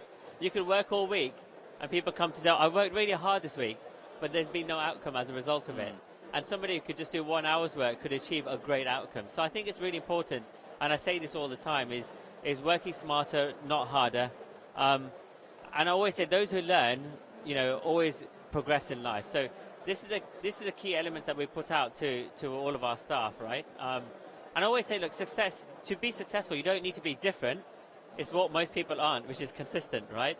So our paperwork, our processes, it's all consistent. We're making sure that across all the care homes, it's absolutely consistent. And this is the message I've been driving for the last 2 days with our team as well. And at the end of it, they all come out and say, let's work smarter and not harder. That's really interesting. So from a perspective of like, if I'm a care home provider watching this and I'm thinking about different bits of technology, is there things that stick out for you that you think, this is really interesting, this is a process that we use, or a company that we work with that we think is really like on it and it really makes a difference to both the quality of care and the bottom line, and is effective and constructive and works really well?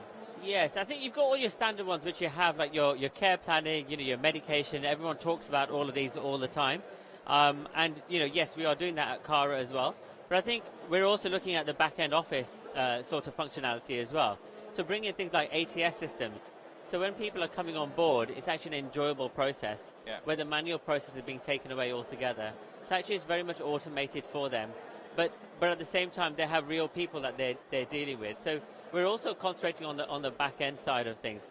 And marketing as well, right? So it's about actually, you posting out to Facebook, social media, Instagram, everywhere else. It can be quite a laborious process, but when you grow to 10, you need to think of processes that can automate that so it goes out to all social media platforms and not just one. So we're looking into those kind of avenues now to try to build that for ourselves as well. So the back end is also just as important, because those stories need to be told, right? So those stories need to get out there, and we need to assist the care home managers to get the stories out there. Yeah. I took my children to watch the Harry Potter show, and I posted about this very, very recently. And there was this quote from J.K. Rowling, and it said, "A story lives on only when people would want to listen to it." And I looked at that quote and I looked at it again and again, because it actually resonated with me. I said, this is actually Cara. Every resident story lives on because we choose to listen. You know, we choose to care. You know, we choose to remember it. Every life has a story because we're there to listen to it. You know, and that's not written anywhere, but it lives within us. And I think that's where the real magic is. And that's what stopped me looking at that quote. But I think it's not just in care, it's in life as well, is it right? So I have children. So sometimes I think, you know, we create stories with our children, don't we? And it's important to be there in that moment of time with them because they will remember that story for the rest of their lives. So Yeah. I think it was a really important quote for me to come across. Normally when you're out with your children, it's quite hectic. You don't get to concentrate on No, anything. yeah. But I saw this quote and I thought this really resonates with actually what we do at Cara Healthcare. Oh, nice. So I guess that feeds into kind of all of the ideas across your organisation. I was going to ask you about social media, and obviously you're active on it. You use it as an organisation. I think for a lot of companies, they don't really know what to do or how to do it or how to approach it. And it sounds like you've got a kind of idea on that. What's your kind of strategy on that side of things? Yeah, I'm not sure if I've got the best of ideas on Yeah. it, but I think it's worked. Something's At least working. you have an idea. Yeah, at a lot least I have an idea. A lot of companies go, I don't even know. Because it is, no, like you said, it is a bit of a time vampire. It and is. sometimes you can feel like you're shouting into the ether. Yes. And you might not. It's a bit, I suppose, it's a bit like networking or an event like this, Yes. where you don't necessarily know when it's had the impact that you wanted it to. No, and I think everyone wants their story to be heard, don't they? And that's the key thing. You don't post on social media so nobody likes the post, nobody reads the post. You know, when you talk to marketeers, they don't look at the number of likes; they look at the engagement on the post. And we've done really well at Cara, but also personally, I think it's been a bit of a personal journey and a personal growth for me as well. Learning actually what marketing really is and what people really want to hear. And I think people want to be able to connect. I think that's the real thing. People want to be able to connect with a story which is in real life, not something that's made up, not something that you've just put together. I appreciate you've got things like AI. AI is huge. I just think using things like ChatGPT, using things like which is AI generated stories, they don't really connect with people. They do bring out stories, but if you really want to connect with people, I think they need to be stories that resonate with you personally in your life, that resonates with your audience. Yeah. And telling you that story about just a Harry Potter, that's a real life story. That's not a story that's been generated by AI. Yeah. That's a story that's touched me, that's touched my workforce, that's touched my people at Cara. So I think it's stories like that really resonate with people and get out there. It just challenges that idea that, you know, when we hear stories, listen to music, that actually we appreciate that because of the story behind it. We might not think about that. So listen to an Ed Sheeran song and you like it, and that could be made by AI.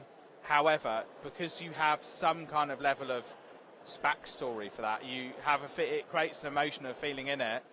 So I think, yeah, having using AI to sort of tell stories there's enough stories about, right? There's enough Absolutely. human stories, and I think AI is a great tool to help you be more efficient and more, you know, like can help us be quite creative sometimes because it can give us weird ideas that we might never have thought of because it looks at it from a different perspective. But you don't let it run rampant, right? No. And a really good use case application I heard for care was asking it to interpret a question that might require someone to look quite deep into a policy. So, for example, to say you have your own AI and you ask it a question, would create a safeguarding issue according to my company's policies? And so rather than having to go right in there and interpret that policy yourself, you can use the AI to help you understand what the answer to that question might be and save you quite a significant amount of time. Absolutely. Or use that to inform you about people's behaviours or patterns that might help you deliver better care. So I think it can be used as a tool to enhance the human experience. Ultimately. Absolutely. Yeah. I think AI is a wonderful tool and it has its place. It has its place in doing things exactly like you said.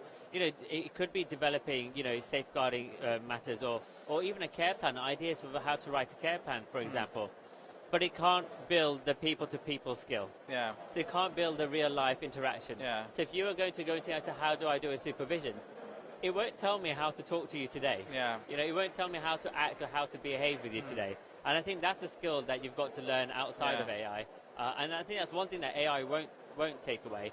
But it has a great place in care, right? I've seen a robot here today. I have no idea what it's doing because I haven't been there, so apologies. It looked for like someone was in the suit. It looked like someone in a suit, to be honest. I wasn't sure if somebody was actually in there or Yeah. it was actually a robot. But But I was saying to some of the guys that I met today, it's actually coming. It's coming our way, and it's already there in a really, really big way. But I think if you want to be different and if you want to lead in a different way, AI isn't the only way to do it. It can certainly give you the push start, but you need to tweak it to your own way in order to lead. So to finish, I have a fun question for you. If you were a sandwich, what type of sandwich would you be? I don't need a lot of sandwiches. That's a really good question. No idea. What kind of sandwich would I be? Is this a trick question? Yes, it's just a question that might evoke a reaction like that, you know. So. I don't know. I would say a ham sandwich because my daughter really likes ham sandwiches. Perfect, there you go. White bread and butter, all good, yeah. Brown bread, yeah. You know, I think it's make sure good you for get healthy, yeah. Yeah, be healthy, yeah.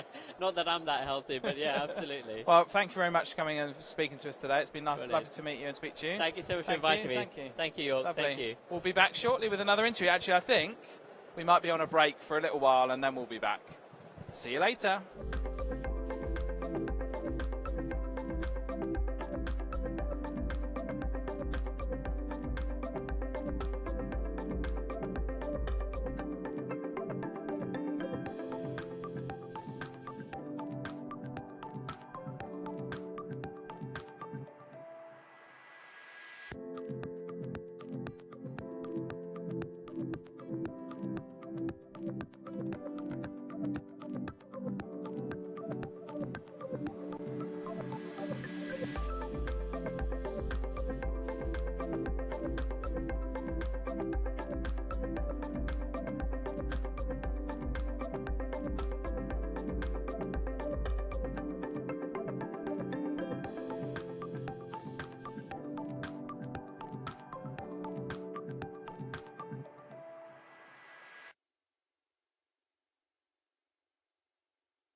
Hello, welcome back to the Caring Conversation Studio, live from the Care Show in London.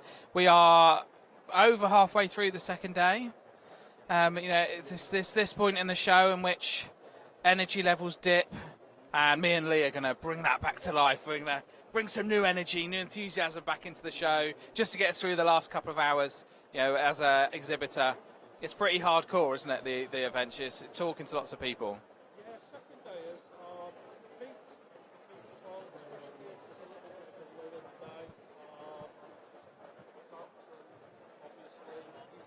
Your mic's not on, mate. Sorry, my fault.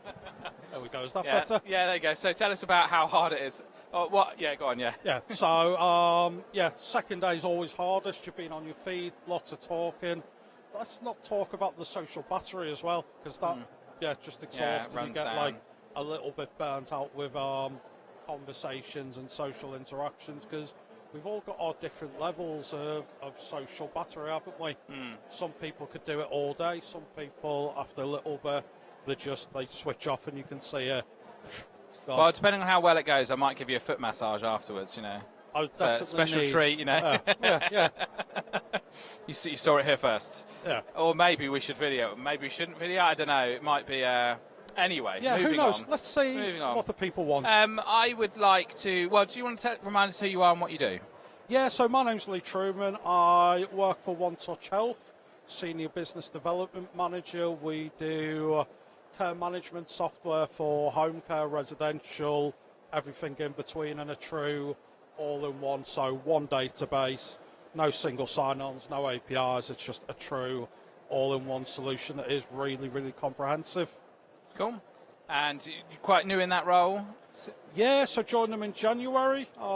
Really nice guys, really good culture, and a really impressive piece of software. Perfect. Right. So, a couple of things that we can talk about today. Obviously, mental health is a big part of your personal brand, I suppose. Talking about it. You've been making a podcast with your friends. Do you want to tell us a bit about your podcast? What's it called? It's called Mind Matters, so it's with John Powell, who's from Devon Integrated Social Care Alliance, Emma, who is Head of Operations at Achieve Together, and Jen. So, yeah, really good, lots of lived experience, and it's quite apt at the minute, so... Again, mental health is something that is always in a state of flux, isn't it? We go up and we go down. Recently, I've struggled balancing that work-life balance, and it's just got all out of kilter. And it got to a point where anything new that happened, I struggled to cope with it, because the brain was full up with everything. And then if something new comes in, then we struggle. So I did what I'm always telling people to do, which was went to see my doctor, got some medication, referred myself for some therapy. So, it's really good. It's a really good time as well. Yeah, I've been doing therapy for maybe 9 months, something like that now. I used a local charity that provide therapy sessions. You sort of pay part towards them, it was really useful. And then I carried on doing that after the sessions that I'd passed through, and it's hard work. It's kind of like going to the gym for your mind in a way, and you have to, you work on it and think about things. And I definitely, when I first started, I sort of tried to overthink it and perform well in therapy, which is obviously not actually very useful. But we're used to kind of performing and being being good performers, being efficient, making sure things happen. And actually, therapy is it's a bit of a different approach, right? Yes, and we always worry as humans, especially as men, are we seen as weak for going to therapy? Are we seen as weak for going to the doctors? But everyone's juggling balls. Everyone's juggling a lot of different balls, whether it's work, home, in between, social. Sorry, there's a teenage boy in me right now that's just giggling about you saying balls. There you go, yes. But what we need to remember about when we're juggling those balls, again, titters, that's another one as well. But what we've got to remember about juggling all those balls is some of them are rubber and some of them are glass. So obviously looking after the children, that's a glass ball, we can't drop that. Now, making sure my ironing's done, making sure the laundry's folded, put away. that's a rubber ball that can bounce, that can drop. We can drop that ball, but again, it's just getting those priorities in order and making Maybe sure that should we take the ironing ball and stick it at the top of the cupboards?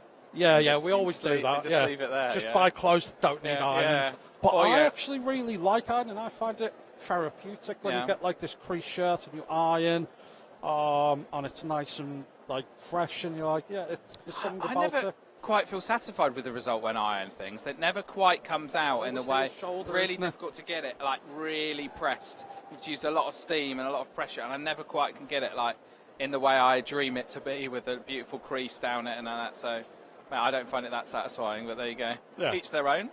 No, definitely. And I spoke to someone, I think it was Carolina from Co-workers Charity, who said her therapy is jet washing. She loves to jet wash. She said she finds it so relaxing. And that's just mental health summed up in a nutshell, isn't it? There's no one size fits all. If ironing makes you feel better, then do it. If jet washing does, do it.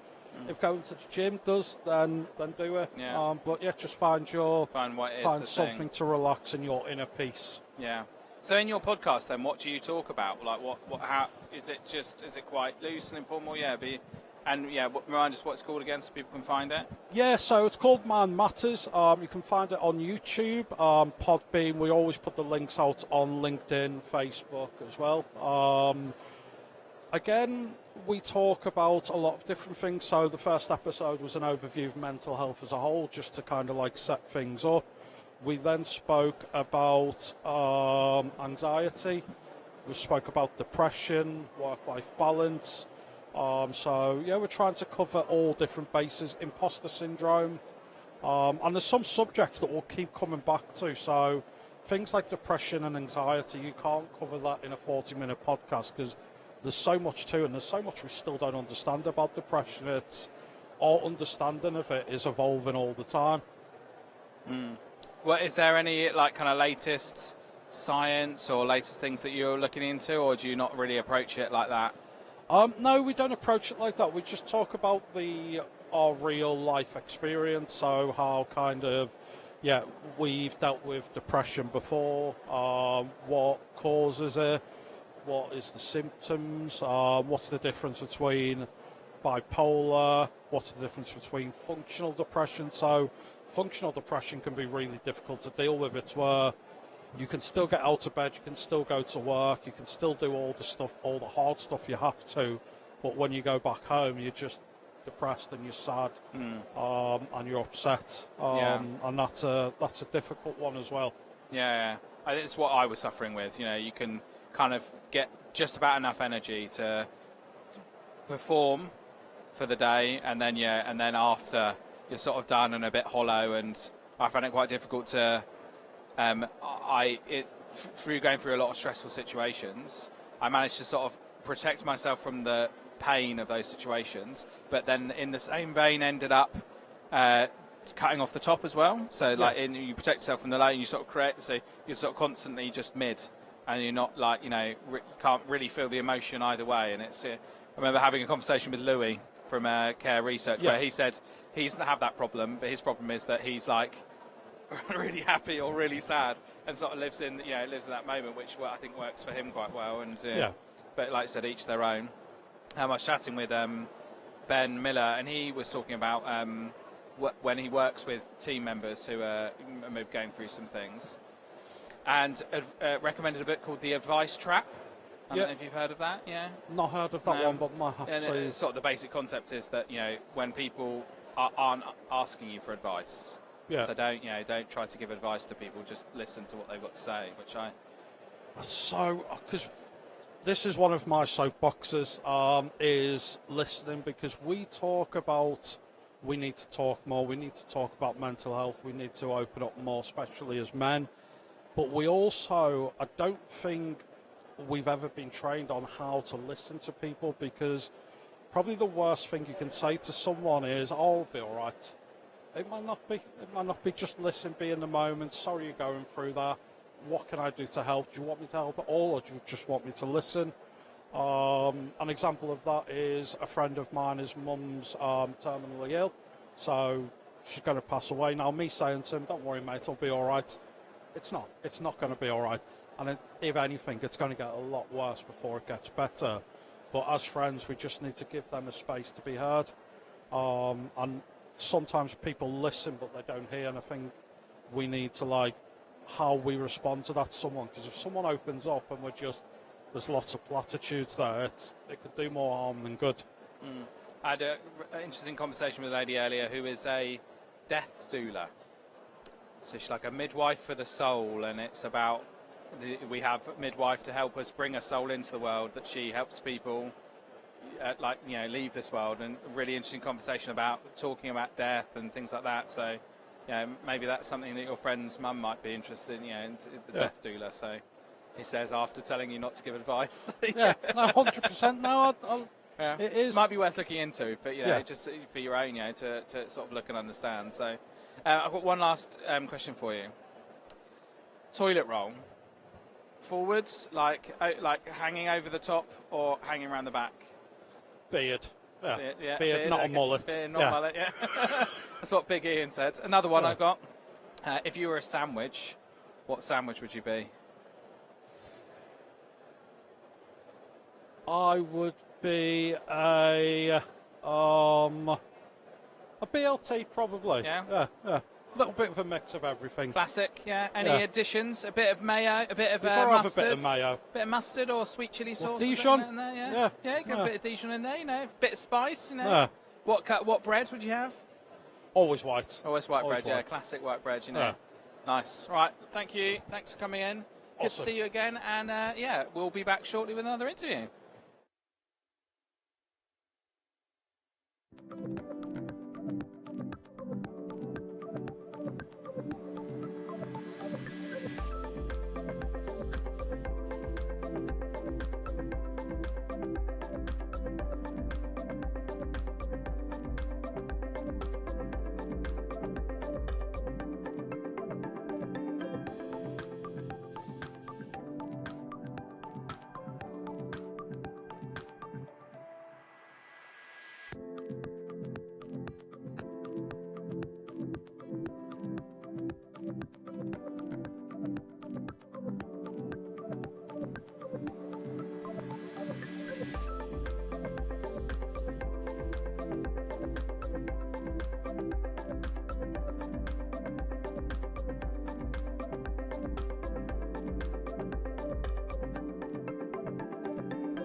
Hello, welcome back to the Caring Conversation studio. We are live from the Care Show in London, through, amongst, around.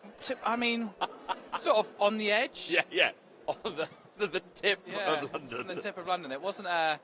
I mean, when you go out around the XL, there's not a lot going on, is there? It's, Sure, I was going around it with my team, and I was pointing out all the horrible historical things that had occurred in various buildings. Like, oh, that used to be a blah blah blah factory where children worked and loads of them died, and that factory was where the biggest strike. Yeah, I was giving them really weird, depressing facts just to get them ready for the show. So when the NEC, it's there's just stuff around it, isn't there? It's Yes, like a bit yeah, more it's of a kind vibe of part of going a more on, of a vibe. Anyway, hello. Hello. How are you doing, Louis? Keeping going. Sure, it's been really good. Yeah. I don't mean to sound so surprised about that. Yeah. It always is really good. Yeah. But no, it's been. We have put our all in this Care Show, and I think Care Show is one of the things where what you put in does impact what you get out, and we've really gone for it this year, Yeah. and it's been really good. I've been really happy. I mean, I saw the size of your audience, and what can I say? Bless you. Jesus. Well, I mean, I wouldn't say I was quite as big as Jesus, Yeah, but yeah. it Won't was. be walking for a week. Yeah. I've been very fortunate in that the speaking is something that I've always loved doing. I was a radio presenter for years. Oh, were you? Okay. Yeah. I didn't say anything that useful. To Hi, the radio Louis. It's presenter. drive time with Yeah. Louis.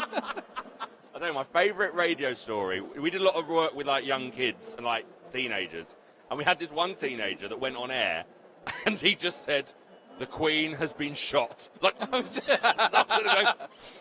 is like 2007. She definitely had not been shot. Yeah. I was behind the glass, going, "What is happening?" So I'm imagining the Ofcom regulations that I'm breaking.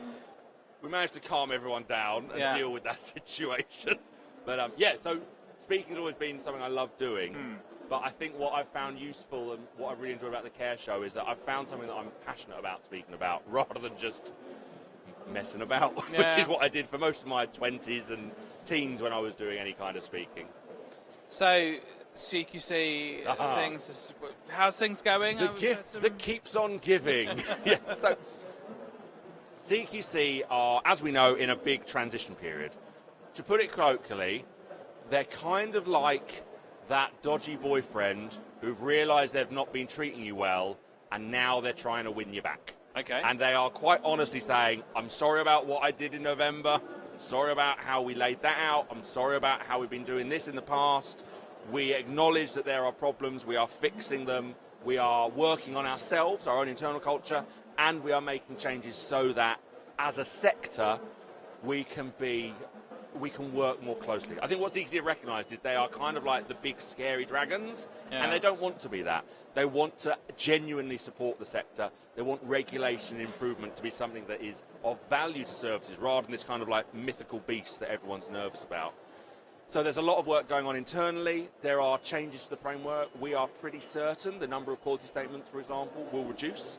CQC, I thought they did quite well to get from hundreds of Chloe prompts to 34 quality statements, but Sir Julian Hartley very openly said there are too many and they overlap. So we know there's going to be some work there. I think the biggest thing CQC has is it's a person game. If you need to send someone to a care home in Norwich to have a look around, we need more people. Yeah. And I think people are already starting to make some creative suggestions about how could CQC use maybe the managers that we have around us, all the excellent managers in this room. How can the sector work with CQC to lighten that load? Maybe having a bunch of random inspectors that haven't worked for 10 years doing inspections, maybe that isn't the best model in view of how many services we have to inspect. Yeah. Sorry, I went on a big old... Basically, No, did it's my whole fine. presentation in about 2.5 minutes It's, there. I had an interesting conversation with someone earlier who was working with a group, and the quality director of that group said, I will turn CQC away if they turn up at my door because I have no confidence in them whatsoever. So, when that's a pretty big statement to make, Yeah. right? You're To use the boyfriend analogy again, or girlfriend or any other friend, people have got to the point where fool me once, shame on me, fool me twice. No, fool me once. Basically, I'm sick of being fooled. There's an analogy in there somewhere. Somewhere in there, fool me way of saying some that, various yeah. times, and Yeah. then I won't put up with it.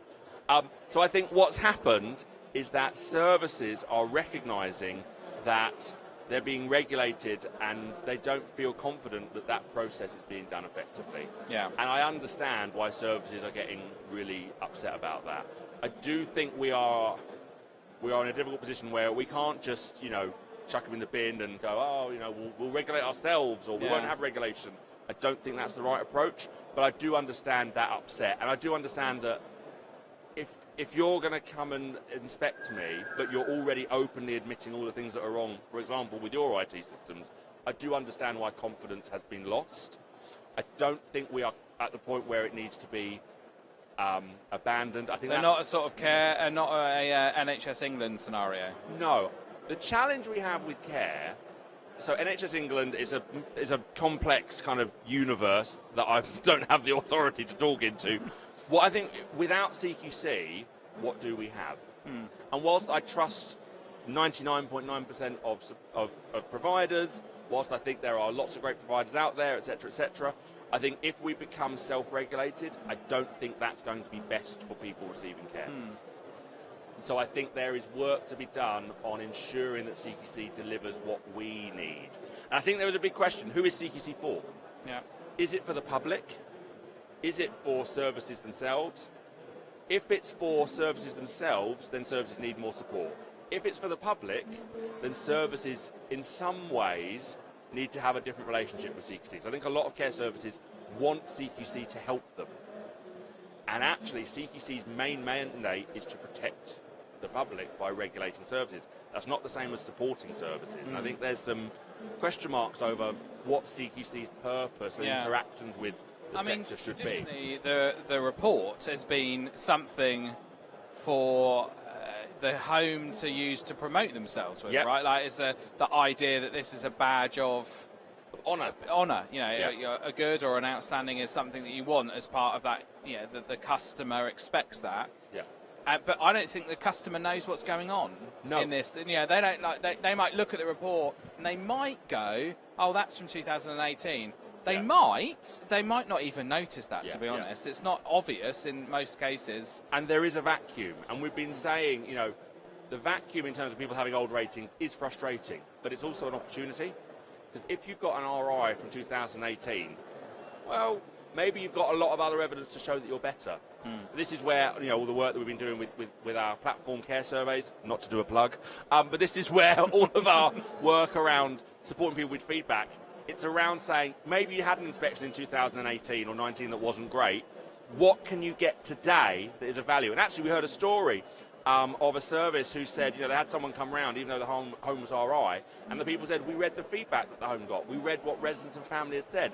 That made us want to come in and look around the home. So I think people are realising that a 5-year-old CQC report isn't really that valuable, and so people are filling that gap with other ways, quality assurance, good feedback processes, so that they can shout about their service and not be held back by that 5-year-old rating. Report, With the work you do, is there ways to collate the data that you collect to represent, if you've got a requires improvement on your website, you could have it next to it, is there ways you could use that? Yeah, so all the documents that through our Care Surveys platform, the documents, the data, all the stuff that we provide services, you can use them how you want, you can post them on your website, you can create the images of the ratings. One of the things that we do with our survey questions is we make sure that each survey question has a 1 to 4 rating, so an RI, inadequate, a good or outstanding.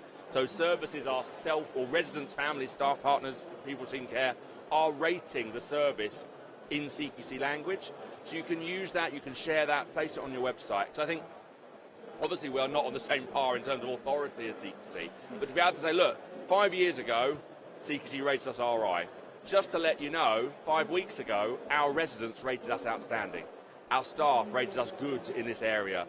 Here's a videos. We've got some really cool video surveys as well. Here's some videos of residents and families talking about what it's like to live here.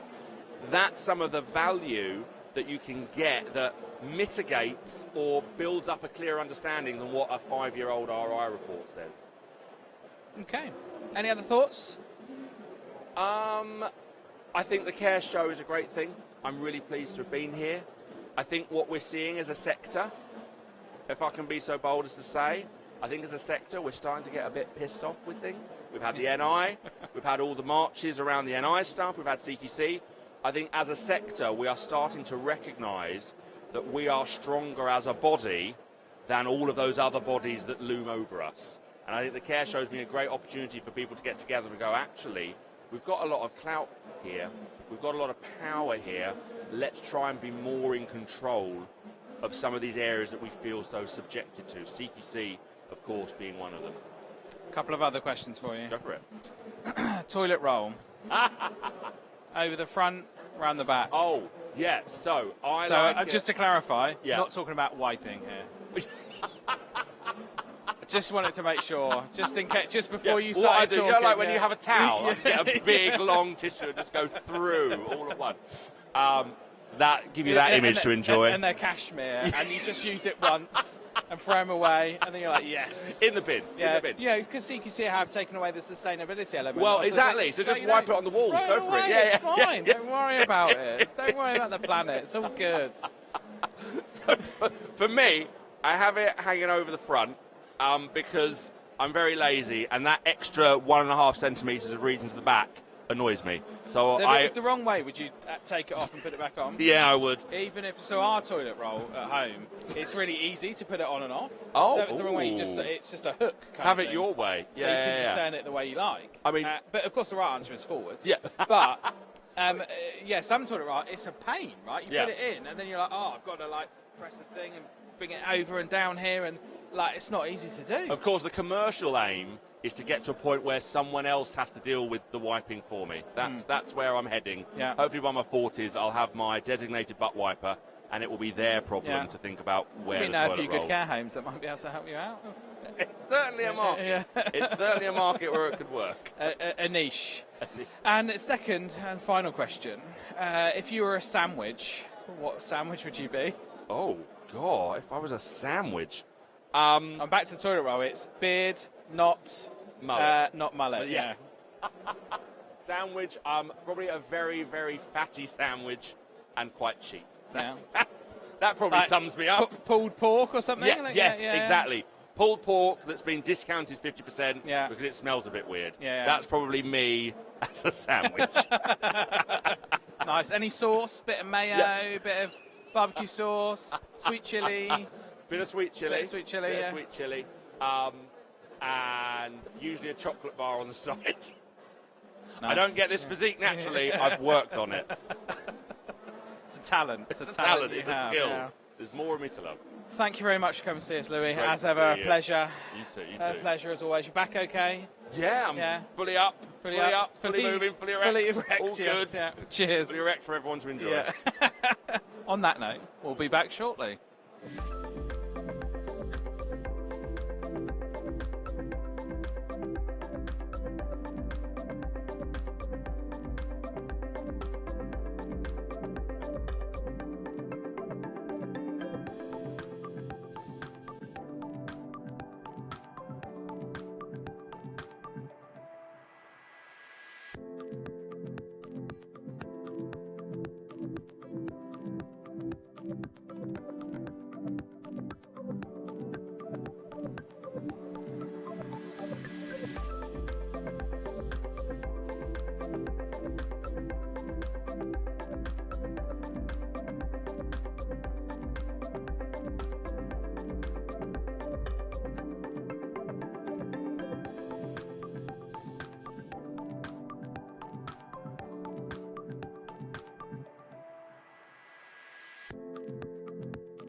Hello, welcome back to the Caring Conversation Studio. We are live at the Care Show London. My son's watching, I think. Yeah, my son Ozzy. Say hello to Ozzy. So, would you like to introduce yourself? Tell us who you are and what you do. Thanks for having me, York. So my name is Jack Owen. I'm the Managing Director of Connect, and we work with care providers and help them increase their occupancy. Perfect. So, I think we were chatting before, like, what does that mean then? Inquiry management is quite an important part of that. Do you want to talk us through kind of what that looks like? It's massively important, especially in this sector.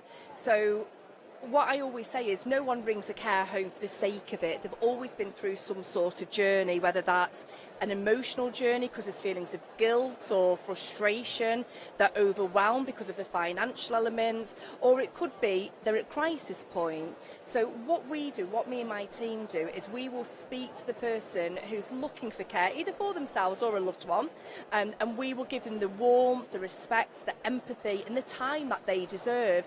It's not just about filling a bed, it's about that person and that family who are looking for the care. Yeah, I think empathy is so important as that part of the journey, isn't it, really? Yeah, definitely. And empathy can be built by active listening, so that's a really key thing that we will do in training. So when I do mystery shopping, for example, I'll ring a care home and I might say, oh, I'm looking for care for my mum who's got dementia, and they'll take maybe some details, but then later on they'll say, and what kinds of care does your mum need? So you're showing that you've not listened, and then people just feel dismissed, and it raises alarm bells. So what me and my team try and do is actively listen to everyone we speak to and just create that really good first impression, that reassurance. One of my favourite bits of feedback that we receive quite often is, thank you so much, I've spoke to loads of different care homes today and you're the only one who's given me the time. So I love getting feedback like that, and we receive it quite often. So and you and your team manage those calls like for the client? That's right, yeah. Oh, okay. So We work with different care providers. Every care provider's different, every home's different. We will tailor the solution to meet that care provider and their objectives. But we will take the inquiries, whether that's phone, email or live chat, on behalf of that home and of that care provider, and we'll walk them through the process and help them and guide them. One of the key things we do is we will offer them to come and have a look around the home, because that's really what people need to do. They get the wow factor, they get to meet the team, they get to get a sense of the home that they might not get from the website. So for every new care inquiry, we will offer them to come and have a look round. One of the really important things that we do is we prepare the home for the show round. So when we book a show round, we put it in the home's calendar, we let them know who's coming, what time, what they're called, what their situation is, the type of care that they require.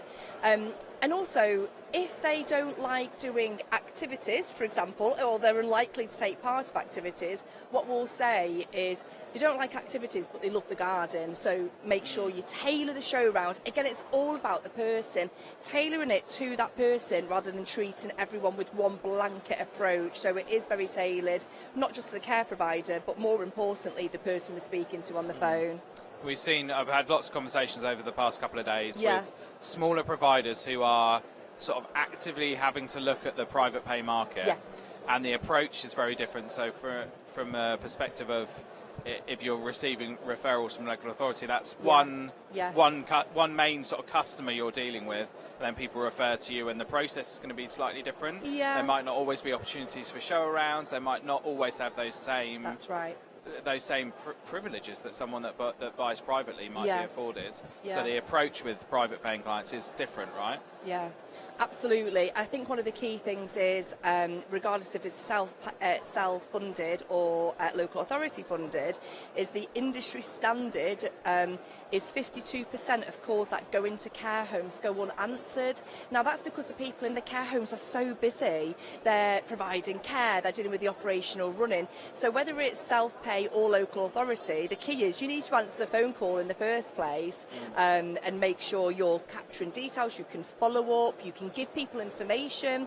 So a lot of people want to just make tentative inquiries. They want to know fees is obviously the most common one, but also things like ratio of staff members to residents. Can you smoke? Can you bring a pet to the care home? Can my mum bring her cat? All those sorts of things. So it's really important you've got someone on the end of the phone who's going to give you the information that you need. We work with various sizes of care home providers. So our smallest one has 2 care homes, and they had a lot of local authority funded residents because of the local council, local authority area. But they really wanted to increase their privately paying residents. And what they were finding is that people were ringing, but they weren't being captured anywhere because it'd be wrote on a post-it or inquiries come over at the weekend where your core team aren't there. So we're open till 7 p.m. in the evening and weekends. So what they were finding is the calls just were not being captured, and then they were missing those inquiries essentially. But more than that, from a reputational point of view, because this was in quite a sort of rural area, people talk to each other. You need to be able to have that great reputation. I called that care home and no one called me back. Yes. I was speaking to someone today and he said he rang a care home and a resident answered, and he said, "Can I speak to the manager please?" And the resident said, "You'll be lucky." And I'm just like, oh my goodness, what kind of impression would that be? And you know what? And it might not even actually be that bad, because sometimes Yeah. we've worked in places where we've talked to residents who use negative languages, very negative language, to provide positive feedback. Yes. They'll go, "Oh, at least that wasn't completely useless." And actually what they mean was that was really good. And so it could be quite hard to make a video out of that, for example. Yeah, absolutely. But so you probably don't want your residents answering phone. We once made No, a video you for a don't. big company, Yeah. which was basically an internal comms film, which was them saying, "Please answer the phone. Yeah. Please take the details down, and please give it to someone who can call them back, because please, just please." There's really interesting video, and this has been a problem for a long time in the sector. That's it. And you know, you guys, and like you quite rightly said, a lot of people spent a lot of time and money on marketing, so websites, their social media, videos, and that sort of thing. And it's kind of pointless if the click to call action you want people to do, when they do, a call doesn't get answered, or it doesn't get answered well. And like I say, care homes are just so busy at doing what they do best, and that's providing the care and running the operational elements of the home. So And often the manager isn't the best suited person for that initial interaction, because they're busy and they're stressed, and actually you maybe want to save that person for the right moment when they've got the time to take a breath and make sure they deliver their best version of themselves for that interaction. Yeah, absolutely. One of the care providers I was speaking to recently said that their activities coordinator, and I've heard this quite a lot, the activities coordinator is brilliant at doing the initial show round, and then when it gets the kind of more serious stuff, such as the assessment, the finances, then the home manager gives that reassurance and goes through the process with them. So I thought, that's quite a nice way to do it. The initial show round is, the activities person, but the home manager then is elevated into a sort of position of authority, I guess, but someone who's going to really help. So, No, I think that's true. I think you should be looking around your home to identify who would be a good person to do this. It might be an opportunity to give a junior member of staff some more hours, right? To do these things, to fit that in. And I think it can be a really positive outcome for a home, can't it? To have a more junior member of the team involved in that process. Yeah, definitely. It's about value and recognition then. You're recognising that this person's got skills, and then that all leads into your retention. So it's win-win really, isn't it? Yeah, it is, So it's a really interesting sort of uptick in that market at the moment. It's really interesting. So I have one final question for you. Go on. If you're a sandwich, what type of sandwich would you be? I'm just going to think of my favourite sandwich, which is egg mayonnaise. Okay, fine. That's boring, to the point. bit of cress in there? No, why overcomplicate it? Yeah. Any, do you, in the mayonnaise, any mustard or anything like no, that? No, bit of salt, that'll do me, Okay, fine. Bread, You've made me really hungry now. I'm not eating all day. It's fine. You can go buy a sandwich, but they're about £9,000. So because we are at the Excel in London. So that's right. Yeah, we brought a lunch and it was like 20 quid for so two bad. sandwiches. Well, this is and a drink. down south now. You don't get this up in the northwest. northwest. I live down here, so it's just normal for us. You're used but to you it. You can normally go to Tesco's to get a meal deal for £3.50. You can do that. So anyway, lovely. Thank you for coming into the studio. It's been nice to see you. Yeah, you too. Enjoy the rest of your day, and we'll thank speak you. soon. You too. We'll be back shortly.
Welcome back to Care and Conversation Studio, live from the Care Show in London. We are late in the day now. It's 2:40, you know, on the second day of the show, so energy's low. But here we are, back in the studio. New interview, new person that's just popped along and's going to jump in. So do you want to tell us who you are and what you do?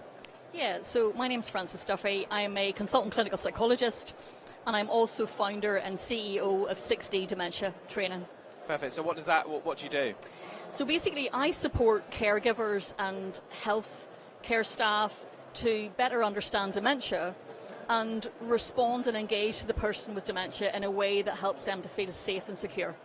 Perfect. So how does that generally articulate itself? Do you sort of do that with groups or individuals? Do you go to care homes? Do you work with, how does that? Originally I was delivering kind of live training, either face-to-face or online, but the demand of the training exceeded my capacity to deliver it.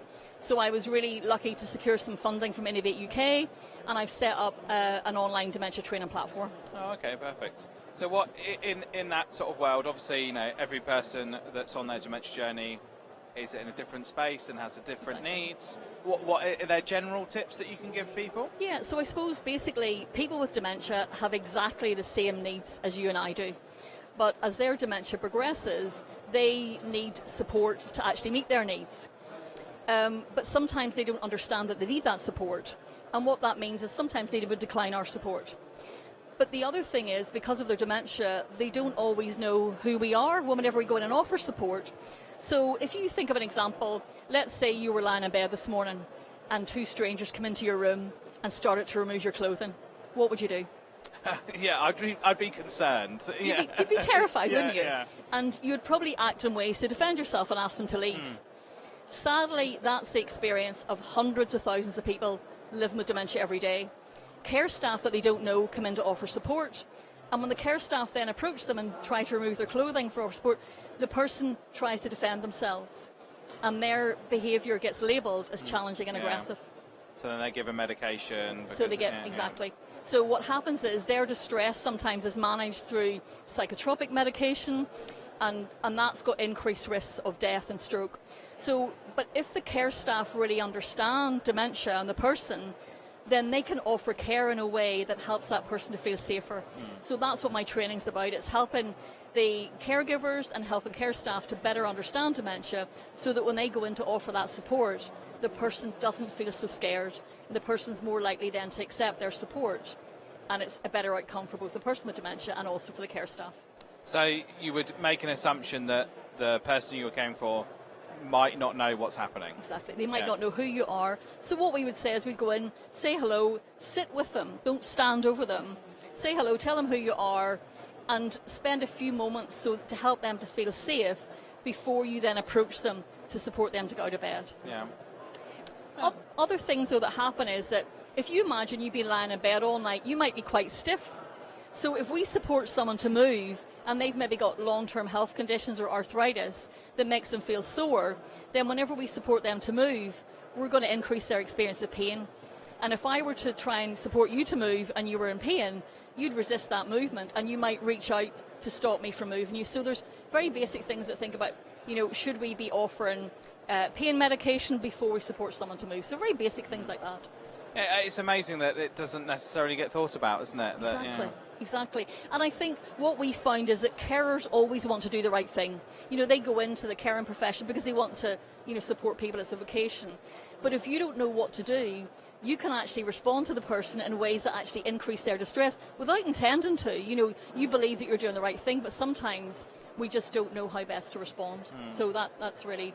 No, it's really fascinating, isn't it? That it's on a lot of levels very very simple, Exactly. and that we're just missing it. And that in places where care is provided for people with dementia, Exactly. that there's still gaps in knowledge. Yep. Is there any, if you're maybe if that's the basics, any more advanced tips that you can offer people in terms of that? Yeah, so basically there's all of the basics, but one of the things that we also really do is to help people to understand the symptoms of dementia and what that experience might be like for the person. So for example, if the person's got visuospatial processing as dementia progresses, then the way they see the world is going to be very different. So for example, someone may have impaired peripheral vision. So if I have impaired vision and I've got impaired hearing, and you approach me from the side or you approach me from behind, I won't see you coming or I won't hear you coming. So whenever you approach me, you might just appear right in front of me and I might be kind of quite frightened. So it's really thinking about that, thinking about all of the things that the person with dementia might experience and how we might engage with them in a way, again, to help them to feel kind of safe. So it's really understanding what that means. And also things like, we throw that term impaired memory about a lot, but what does that actually mean for a person? So what would it mean to you if you did have impaired memory? Like, we all have slips of memory every day. Like, I run up the stairs and forget, what it is I've gone up for, and that's a kind of a frustration that I have. But if you're someone living with dementia and that happens quite frequently, then that can really impact on how you feel every day, that sort of build up and frustration. So and also that safety, every time we meet, I gradually get to know you and we build up a relationship. But if you've forgotten those previous encounters, then we don't build that relationship up. So that safety that you have with people that you may not have that if you've got a dementia. Yeah. And it'll be almost as if you're meeting people for the first time. And I might assume as the caregiver that you do, because I've built a relationship with Exactly. you, But yeah, I've not really Exactly. realised. Even if you've met someone 50 times and they've only remembered 3 of those interactions, or Exactly. remember a loose feeling of acquaintanceship rather than maybe a deep bond That's that right. you have with that person because you've been delivering personal care for them every day Yep. for the last 6 months. Yep. You know, and it's really, you know, I suppose it's really about putting that in consideration and making people aware of those ideas. I have one last question for you. Okay. If you were a sandwich, what type of sandwich would you be? Oh my goodness, that's a really interesting question. What kind of a sandwich would I be? Most people just roll around on their favourite sandwich. Yeah, probably something a wee bit spicy, I think. Yeah. Yeah. Yeah. I'm not sure exactly what I put in the filling. Something chicken spicy. Yeah, chicken spicy, yeah, sort of tikka, chicken Yeah, tikka, something yeah, like that. Yeah, yeah, okay, yeah, well, lovely. yeah. Thank you very much for coming to the studio. It's been nice to meet you. Thank you, it's been good to talk to you. And you're doing great work, and hopefully you can just let more people know about things they can do to help people with dementia live better, more enriched lives, you know, with less distress and Great. unnecessary medications. So Thank you. Thank you Thank very you. much. Thank you. We'll be And- back shortly.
Hello, welcome back to the Caring Conversation studio, live from the Care Show in London. It's 3 p.m, second day, energy's low, but here we have Archie to bring us back up a notch. Archie, how are you doing? Very well, thank you, very well. I'm still very high energy, don't worry. Yeah, good. Right, well, do you want to tell us a bit about who you are and what you do? Yeah, so I work for a company called Level, and what we do is earned wage access. And this is a technology that allows carers to draw down on their earned but yet unpaid wages before payday. That helps them avoid things like payday loans and gives them real flexibility over their earnings. And then for the employer, people are way more likely to take on overtime shifts when they can get paid instantly, which massively reduces things like unfilled rotas, expensive agency staff. So it's a win-win for the carers and for the employer as well. So I guess you could literally take a shift on a Saturday afternoon, so you could go out on a Saturday night if you wanted to. Yeah, we have people using it for holidays all the way to, the car breaks down and they can't make it into a shift. They don't want to use something horrible like a payday loan or an unarranged overdraft.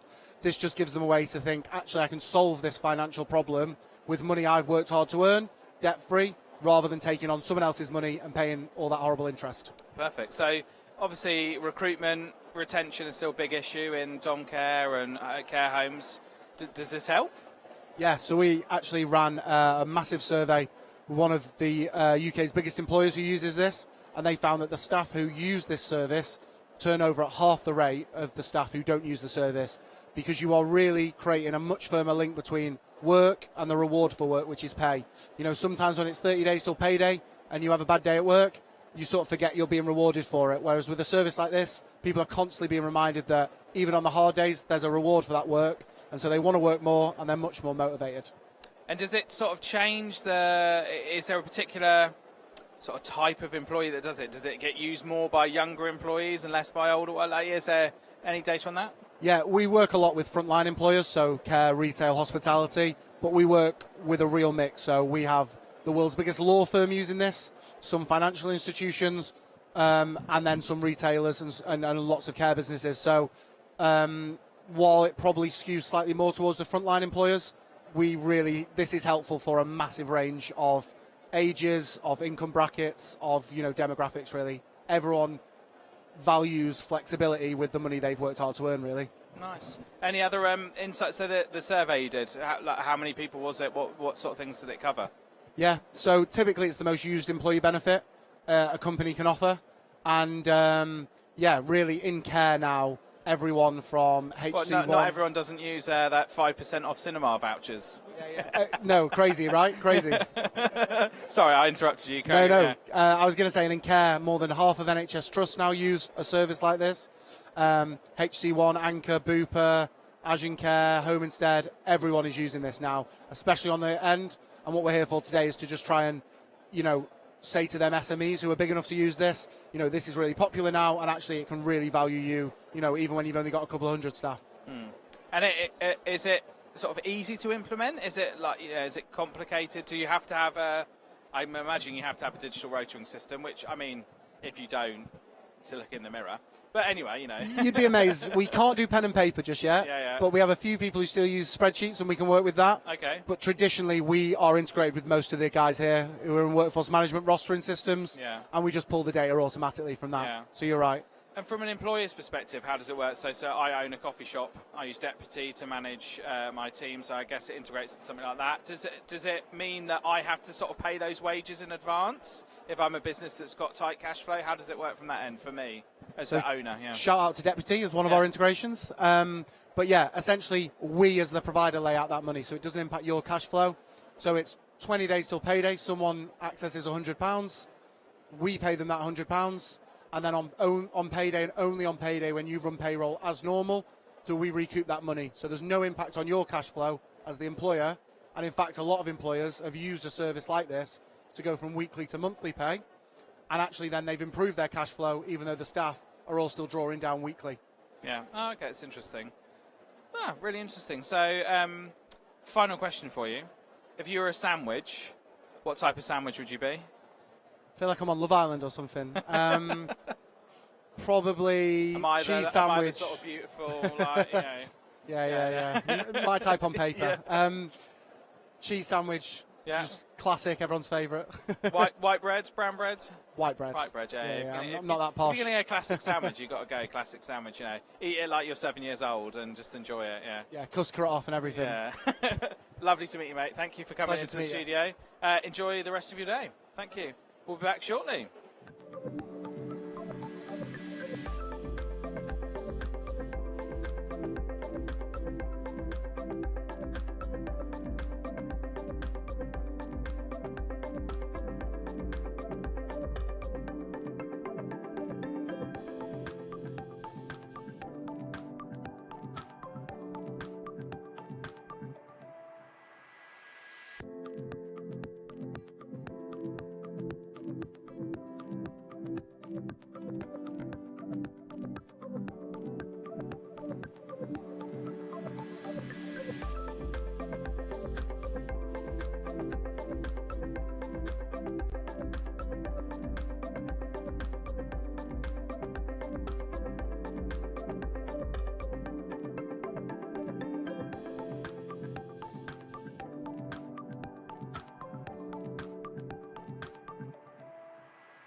Hello, welcome back to the Care and Conversation studio. We are live at the Care Show in London, and we have another guest with us. Hello.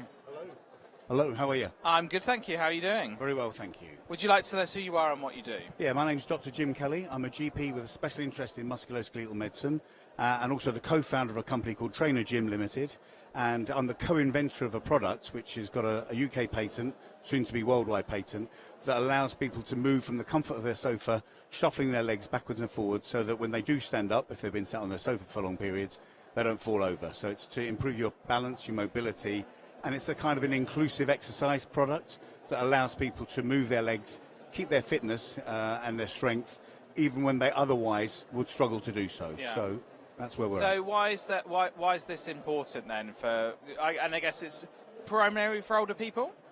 Yeah, I think we could all do with moving more. I think since the pandemic, you know, there's a kind of a new pandemic, which is inactivity. And of course, that pandemic is kind of silent, unnoticed. But many of us are spending time working from home, sat down for long periods, not really moving our legs much. And it's so I think the evidence suggests that actually inactivity is now going to be the new silent killer. It takes years of our lives if we spend more than 3 hours at a time without getting up, moving.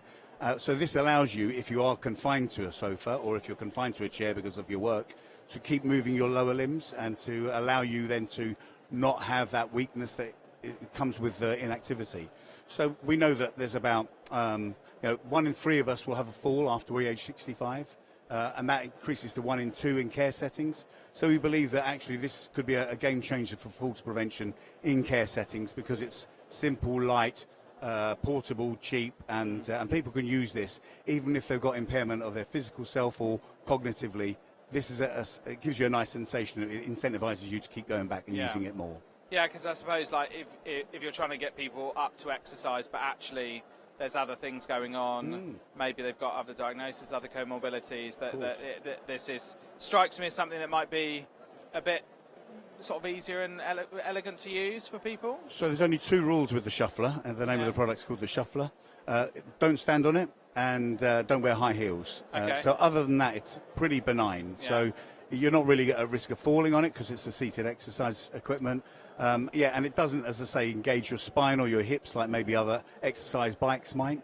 So even people with spinal or hip problems can still use this. Yeah. And you can use it from the comfort of your own sofa. If you're reclining on a sofa, this won't push away from you. You can use it and it'll still give you the pleasurable foot massage and exercise workout, even if you're sort of leaning back on a sofa, which many other products can't do. And it might sort of, I guess, help warm you up before you get up, if you need to get up, if you maybe struggle to... Again, it tones your muscles, and we're about to launch into the UK our first 1,000 units in June, and part of that process will be gathering the evidence behind, does it prevent falls, does it improve your circulation, does it give you more mobility and strength in your quad muscles, which are the muscles standing up.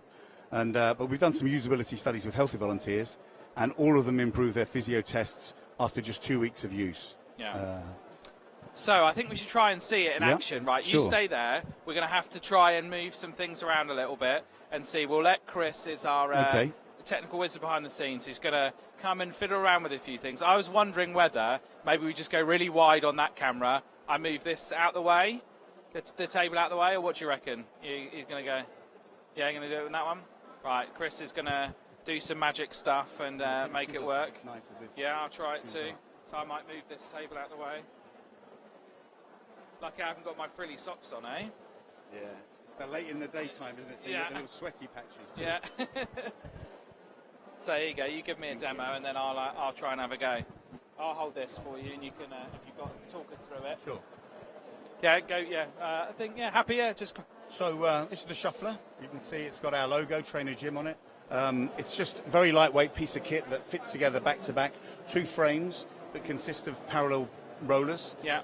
We've got a little thing because users told us they wanted to have this little handle that would allow a bit of angle on it. Keep into place.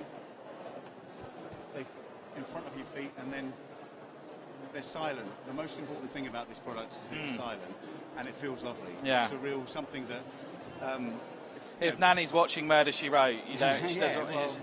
I'm more of a tipping point man, and so whenever tipping point comes on, that's your cue to start shuffling. Yeah. And I mean, this is the first time this has got a world's first, basically.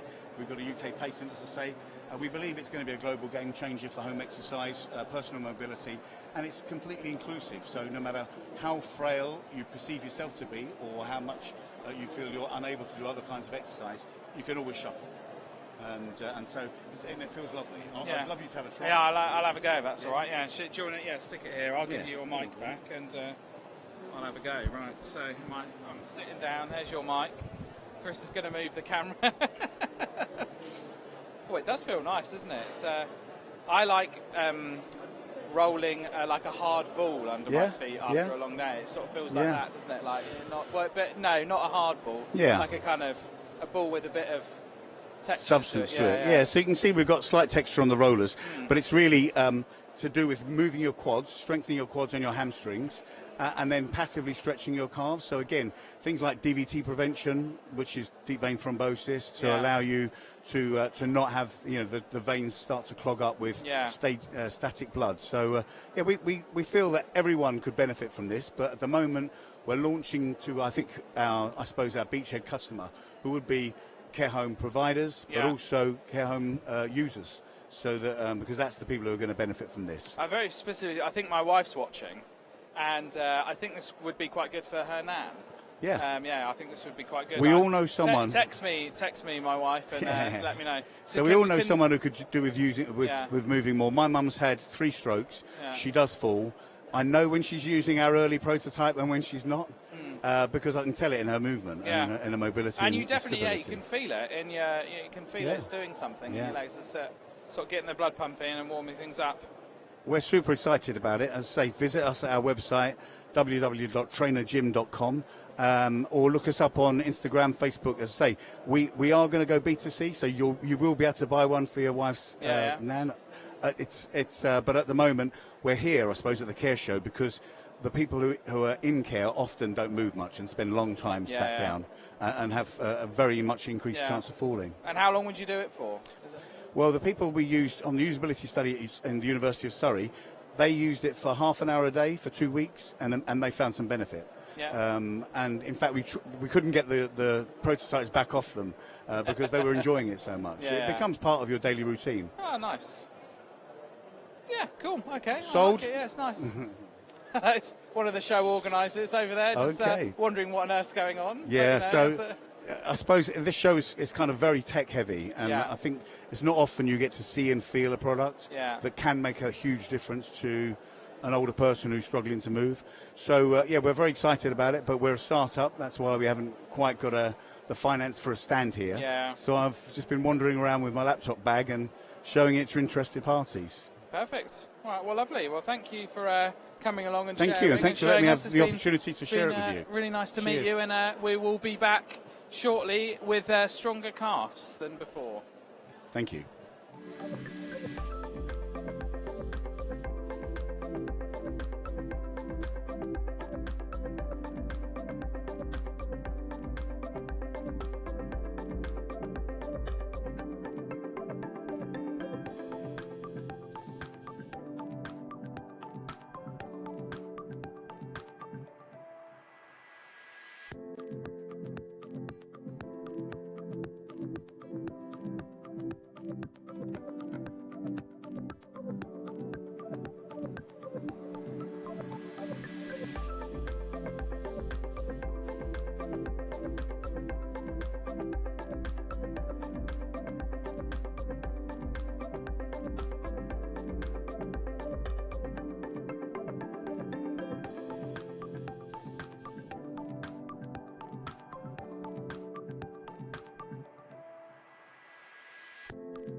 Hello, welcome back to the Caring Conversation studio. We're here with another guest, Oliver. How are you doing? I'm very well. Thank you very much for having me. No worries. Would you like to tell us who you are and what you do? Of course, yeah. So I'm Oliver. I'm one of the co-founders of Eden Care, and we specialise in live-in care across England. So we're a CQC regulated live-in care provider. That covers the whole of England. Perfect. I mean, it sounds obvious, live-in care, right? Like, but what does that actually involve? You know, what does that look like for the end user? Yeah. So typically, I think people tend to see the market as like two different types of care, one being residential, one being domiciliary. But actually, we sort of split it into three, one being residential, one being dom care, which typically would be the visiting care in the community where people go and visit for 1 hour, 2 hours a day. And then actually live-in care is quite different, because the care is actually moving into someone's own home, providing that 24/7 care, and staying there for a duration of time of up to 3 to 6 weeks before they then have a break, and then another live-in carer would then take over until that main carer comes back. So it's best of both worlds. You're getting to stay in your own home, but you're also getting that individual one-to-one care that care home would offer, which is round the clock. But again, you're in your own home, surrounded by your own furniture, your own garden, your own neighbours, your pets. Memories. Yeah, exactly. Yeah, okay. So, and in terms of like who uses this type of service, is it mainly private paying clients that use this, or as opposed to funded like by the local authority? Yeah, traditionally it's typically private paying individuals. We are finding that there is more of a push from the government to keep people within their own homes over going into care homes, because they see the long-term benefits of people staying within their own homes. So there is more and more funding, although there's not more and more funding in the industry as a whole, there is more being allocated to live-in care gradually. So it's quite a good sign that that the government's also seeing the benefits of being able to stay in your own home, even though you need round-the-clock care. Without being too sort of crass, is it cheaper than going to a care home? Or does it? It's probably a very much it depends question. But generally, is that what local authorities would be saying? Well, if we've got a choice here and we can actually place someone in their home, they'd prefer that, and feels like it's better value to them. I don't know. It might not be. It's actually similar. Sometimes you can actually get it cheaper. And it obviously depends on the home you're comparing it against, but we'd say it's the same, if not cheaper at times, and obviously the benefits, we believe, outweigh massively than potentially going into a care home. So from a cost benefit, it's a no-brainer.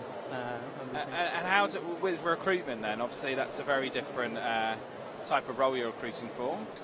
What type of people do these roles? Like, is it younger people, older people? How do you? It's very varied. Yeah. So we find that the younger people that do it are potentially training or learning something else on the side, and they're looking for a steady income. So they might be training to become a nurse in the future, and they're looking to get some experience within the live-in care sector. But you also get people in their 60s and 70s who've been doing it their whole life, or maybe they've looking to step back from a stressful, more stressful environment and continue providing that one-to-one care. So it's very varied. You get a lot of people travelling in internationally. So we have people that sometimes travel in from Spain, from Italy, from France, looking to come in for a month, 2 months at a time, and then head back for a couple of weeks and then return. So it's very varied. What's the sort of matching process like? Is there I guess when someone's helping a loved one move into a care home, they might go visit quite a few different care homes. How does that work? Do you introduce them to a few different people, or do you do sort of trial periods? How does it work? Yeah, sorry, it must seem very basic, but it's kind of a new concept. No, so the matching was so important to us and to me personally, because the reason I got involved in starting was because my grandmother was really ill in 2014. She had lymphoma. My granddad passed away while she was going through her chemotherapy, and she suddenly needed some really urgent help at home. The agencies that we approached didn't really capture some really important information about my grandmother, being that she's a an artist and a grandmother first, and then a cancer sufferer second.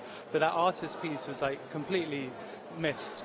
They didn't relay it to the carers. They didn't find carers who were also passionate in art or willing to really encourage my grandmother to keep painting. So we saw a very quick deterioration in my grandmother, which otherwise could have been avoided by her painting and her having that encouragement. It wasn't the carer's fault, it was the agency's fault, not capturing it and not relaying it. So seeing that happen to my grandmother is what eventually led me to start Eden about 3 years later. And it's about really picking up on who that individual is at the core, who they were, what their passions are, to be able to match them with someone who will be able to, well, hopefully share those passions, ideally, but definitely encourage those to continue, because we don't want people to see care as a point where you're not going to continue those passions, where those passions die a death. Actually, it should be continued, because that's how you're going to continue being happy and mentally stimulated and continue that way. So we have a very in-depth matching process, and it's kind of like at the forefront of what we do. Once we identify suitable carers after doing a care assessment, we would then we would then introduce them to some carers. They would have a conversation with them over Zoom, the family, the person receiving care as well, if they can, and then they can make a decision as to say, okay, yeah, this person's the right person for us. They really got it right here. And that's when the terms are signed and agreed. So matching is like at the heart of what we want to get right and do. And are you based regionally, or how does that operate? Do you work all over the country, or? Yeah, all over England. So we're CQC regulated, but because we're not providing the hourly care, which I mentioned earlier, it means that we can have a wider geographical spread. Our carers can. Ideally, they only have to travel up to half an hour to find a placement, but sometimes they can travel 2 hours to get their train. I suppose they're going to be living there anyway. They're going to be living there, so they're going to be there for duration of time. So we cover England, and it works very well. We have regional care managers who would step in and do the spot checks, so make sure everything's running as it should be. Train the carer on anything ad hoc that might be required, and ultimately, give the family peace of mind and us peace of mind. So, yeah. Perfect, interesting. So, yeah, it's a good time. You think it's a good market? Lots of people are interested in this service. Yeah, I think ever since the pandemic, it really came to the forefront of people's minds that there was this other option. People were a bit wary about going into care homes, not because of anything that care homes were doing wrong, but because of the pressures that they were under. And since then, it's really been at the forefront of people's minds, and it's only growing as an industry. And as I say, the cost is similar. The matching and the one-to-one care is better, and they get to stay within their own home. So, it's growing. It's growing, which is great for us. Perfect. Well, I've got a final question for you. If you were a sandwich, what type of sandwich would you be?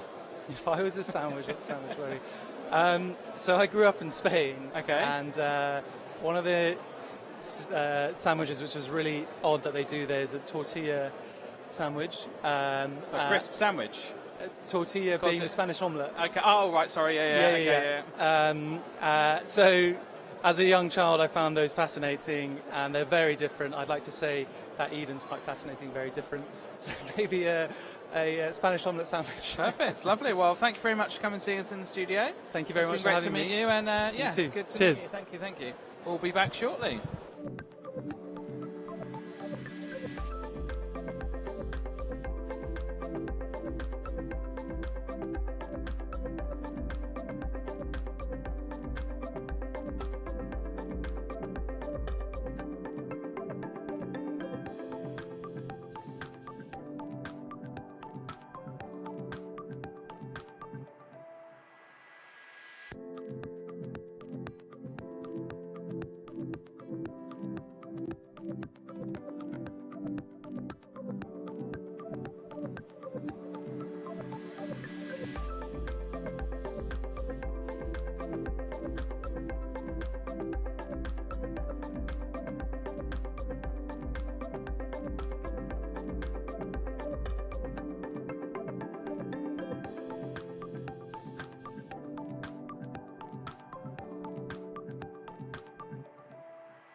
We're back live at the Care Show in London.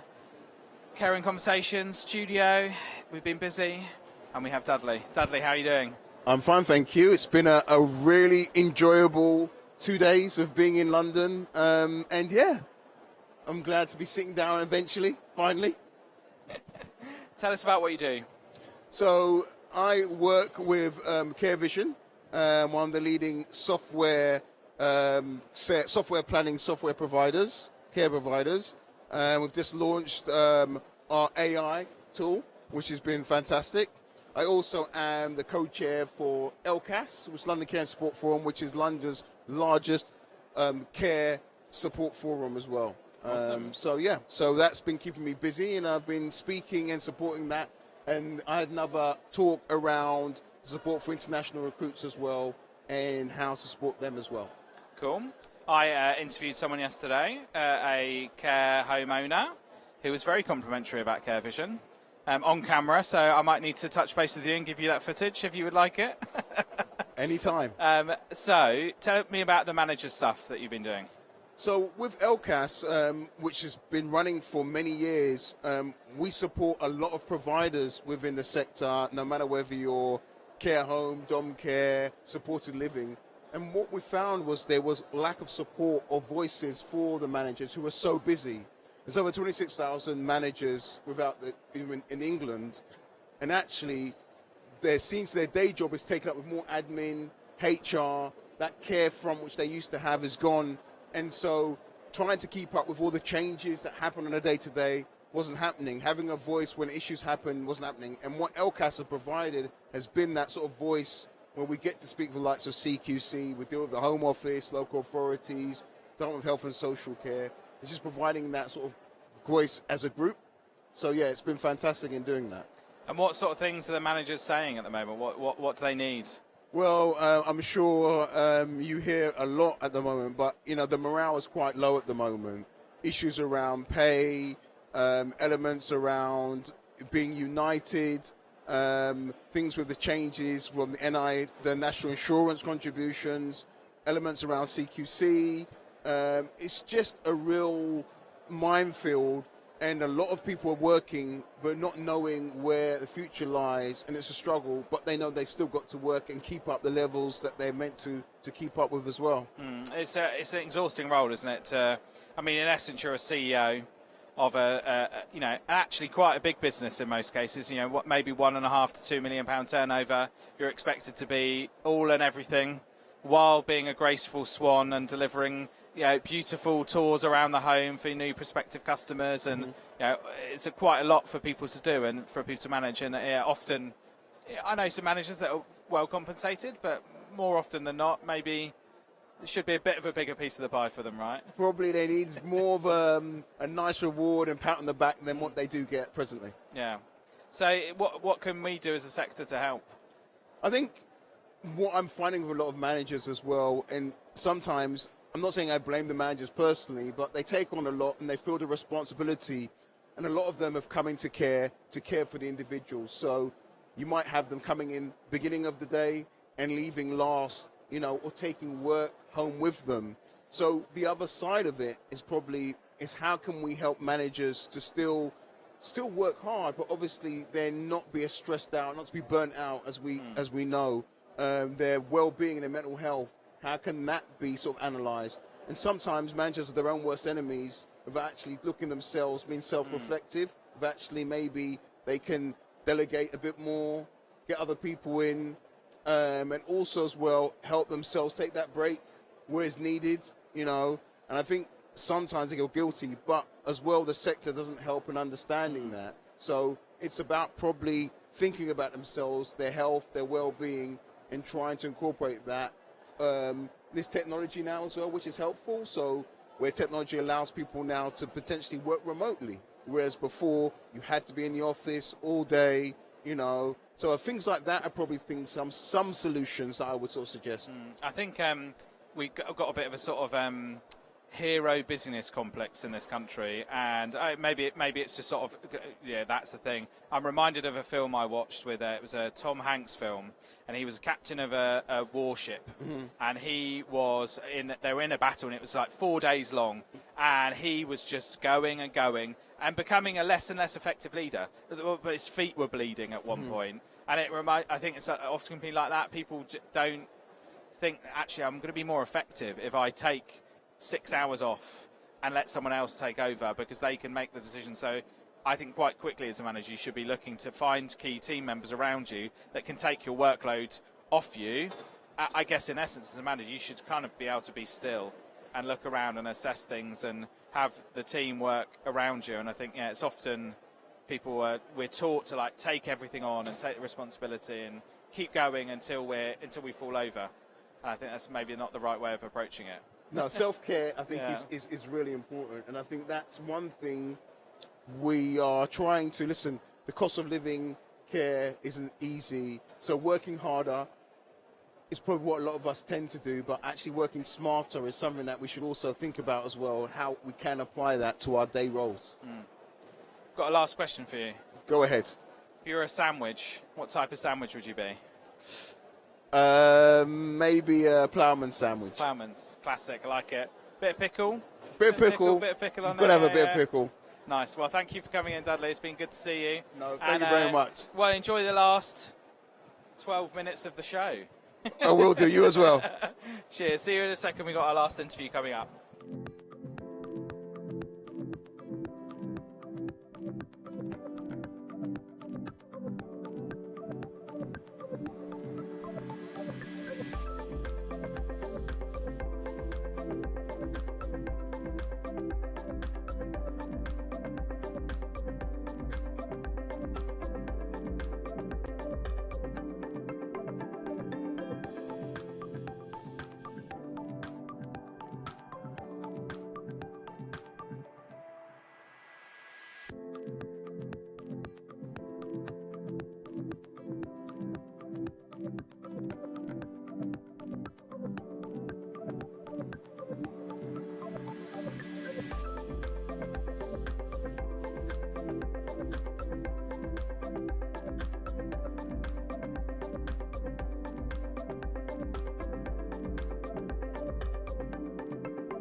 Welcome back to the last interview of the day at the Caring Conversation studio at the Care Show in London. We have spoken to so many people, and now we're speaking to the show organiser. Matthew, how are you doing? Wonderful, thank you. How are you doing? I'm brilliant, thank you. I'm quite tired now, actually. I'm quite tired, and we tidy everything away and get back on the road as soon as we can. Hopefully we won't hit too much traffic, but how's the show gone? Yeah, the show has been fantastic. I think it's everything that we want. We try and plan ourselves to be for the full year. We want to make sure that everyone finds it educational, has all those times to network with people, and then have enough sort of products and services to sort of make your career better. So I feel like it's all comes together perfectly, and yeah, it's exactly what we aim for this year. Awesome. So should we talk a little bit about the next show, Birmingham? What you're doing, plans you got for there? Like, you know, that'll be. I guess this is what this is for. You know. As I say, yeah, I've managed the London one a bit more. I feel Birmingham is going to be the big push, especially after this. Yeah. But we have got a lot of exciting things rolled out, especially with a bit of a fun fair theme from that one. I don't want to take it away from Adam, who I feel is going to have the joy of announcing it in the near future. So I'll leave it at that and let him announce it to the rest of the world. So today and yesterday, good vibes. Like, is there anything that sticks out for you in terms of, you know, people that have been here, things that have just caught your eye and you thought, wow? I think obviously, yeah. I think having the likes of David Baddiel, Anna Richardson, and Rosemary Schrager speaking. Yeah, I couldn't get in. We tried to get in. And I tried to get in, but I didn't even get in. You didn't so that get was, in? Oh, come on. I know. Yeah, I'm so I couldn't get in. Like, do you know who I am? I think they did, and that's why they turned me away. That's probably the problem. But yeah, so I thought that was amazing. I've been blown away of how that kitchen has looked. So having those cooking sessions throughout the day, people trying foods, and then talking about nutrition, which has always been a very hot topic at the moment, has been fantastic as well, really. So they done that, and then obviously all the wonderful speakers, seeing everyone again, all the exhibitors, delegates, everyone that I know, seeing everyone. It's always a highlight. I think someone pointed out earlier, you've got this nice way of like keeping the core principle of the show and just shaving something off that doesn't work and adding something new on that just to let you know, just makes it without sort of exhausting and going back into the pot and trying to reinvent the wheel each time. You've got this real good balance of kind of improving the show. I think so, and that's what we've always worked well with. As I say, we've tried to base ourselves and be on that community for the sector and be in that platform for everyone can talk. And I think how it works is we obviously listen to what people's feedback is. So we don't turn around and think, oh, we do X, Y, and Z, we're going to do this and we're going to stick to it. We will listen to what people say to us. They will say, let's say, for example, I want cooking theatre, for example. I want live food at the food. Yeah, we'll find a way to make it work for you. And that's why we encourage anyone who comes here, tell us what you think. Be honest. We do send surveys out. Fill it out and be as crazy as you like. We will look at it and find a way how we can make it work. You'll try it. You'll try it. I've got one last question to end the show for you. If you're a sandwich, what type of sandwich would you be? Oh, this is a very good one. This is the question I was looking forward to. I'm going jam sandwich. Yeah? Oh, nice. Jam sandwich, classic. Can't go butter? classic. Butter and jam, yeah, butter 100%. And jam, yeah. White bread, brown bread? White bread. Yeah, got to be white bread. I mean, that's the correct answer in that scenario. Crusts? Crusts, yep. Yeah, you're happy with the crust? You're happy with that? 100%. Yeah. But, yeah, what's it? Put hairs on your chest, isn't it? The exactly, crust? yeah. Well, thank you very much for putting on a fantastic show. We've had a brilliant time. Yeah. And I'm glad it's gone really well. Brilliant, and thank you again for being here. I absolutely loved it. Thank Perfect. you. See you soon. Right, so that is the end of the show. 2 days. I think we've interviewed about 40 people. I'm sure. I feel, maybe it's not as many as that. I don't know. But you know, Chris has pressed a lot of buttons, plugged a lot of things in. I've talked to a lot of people. It's been really good. So I will be home soon, Ozzy. See you soon. Bye.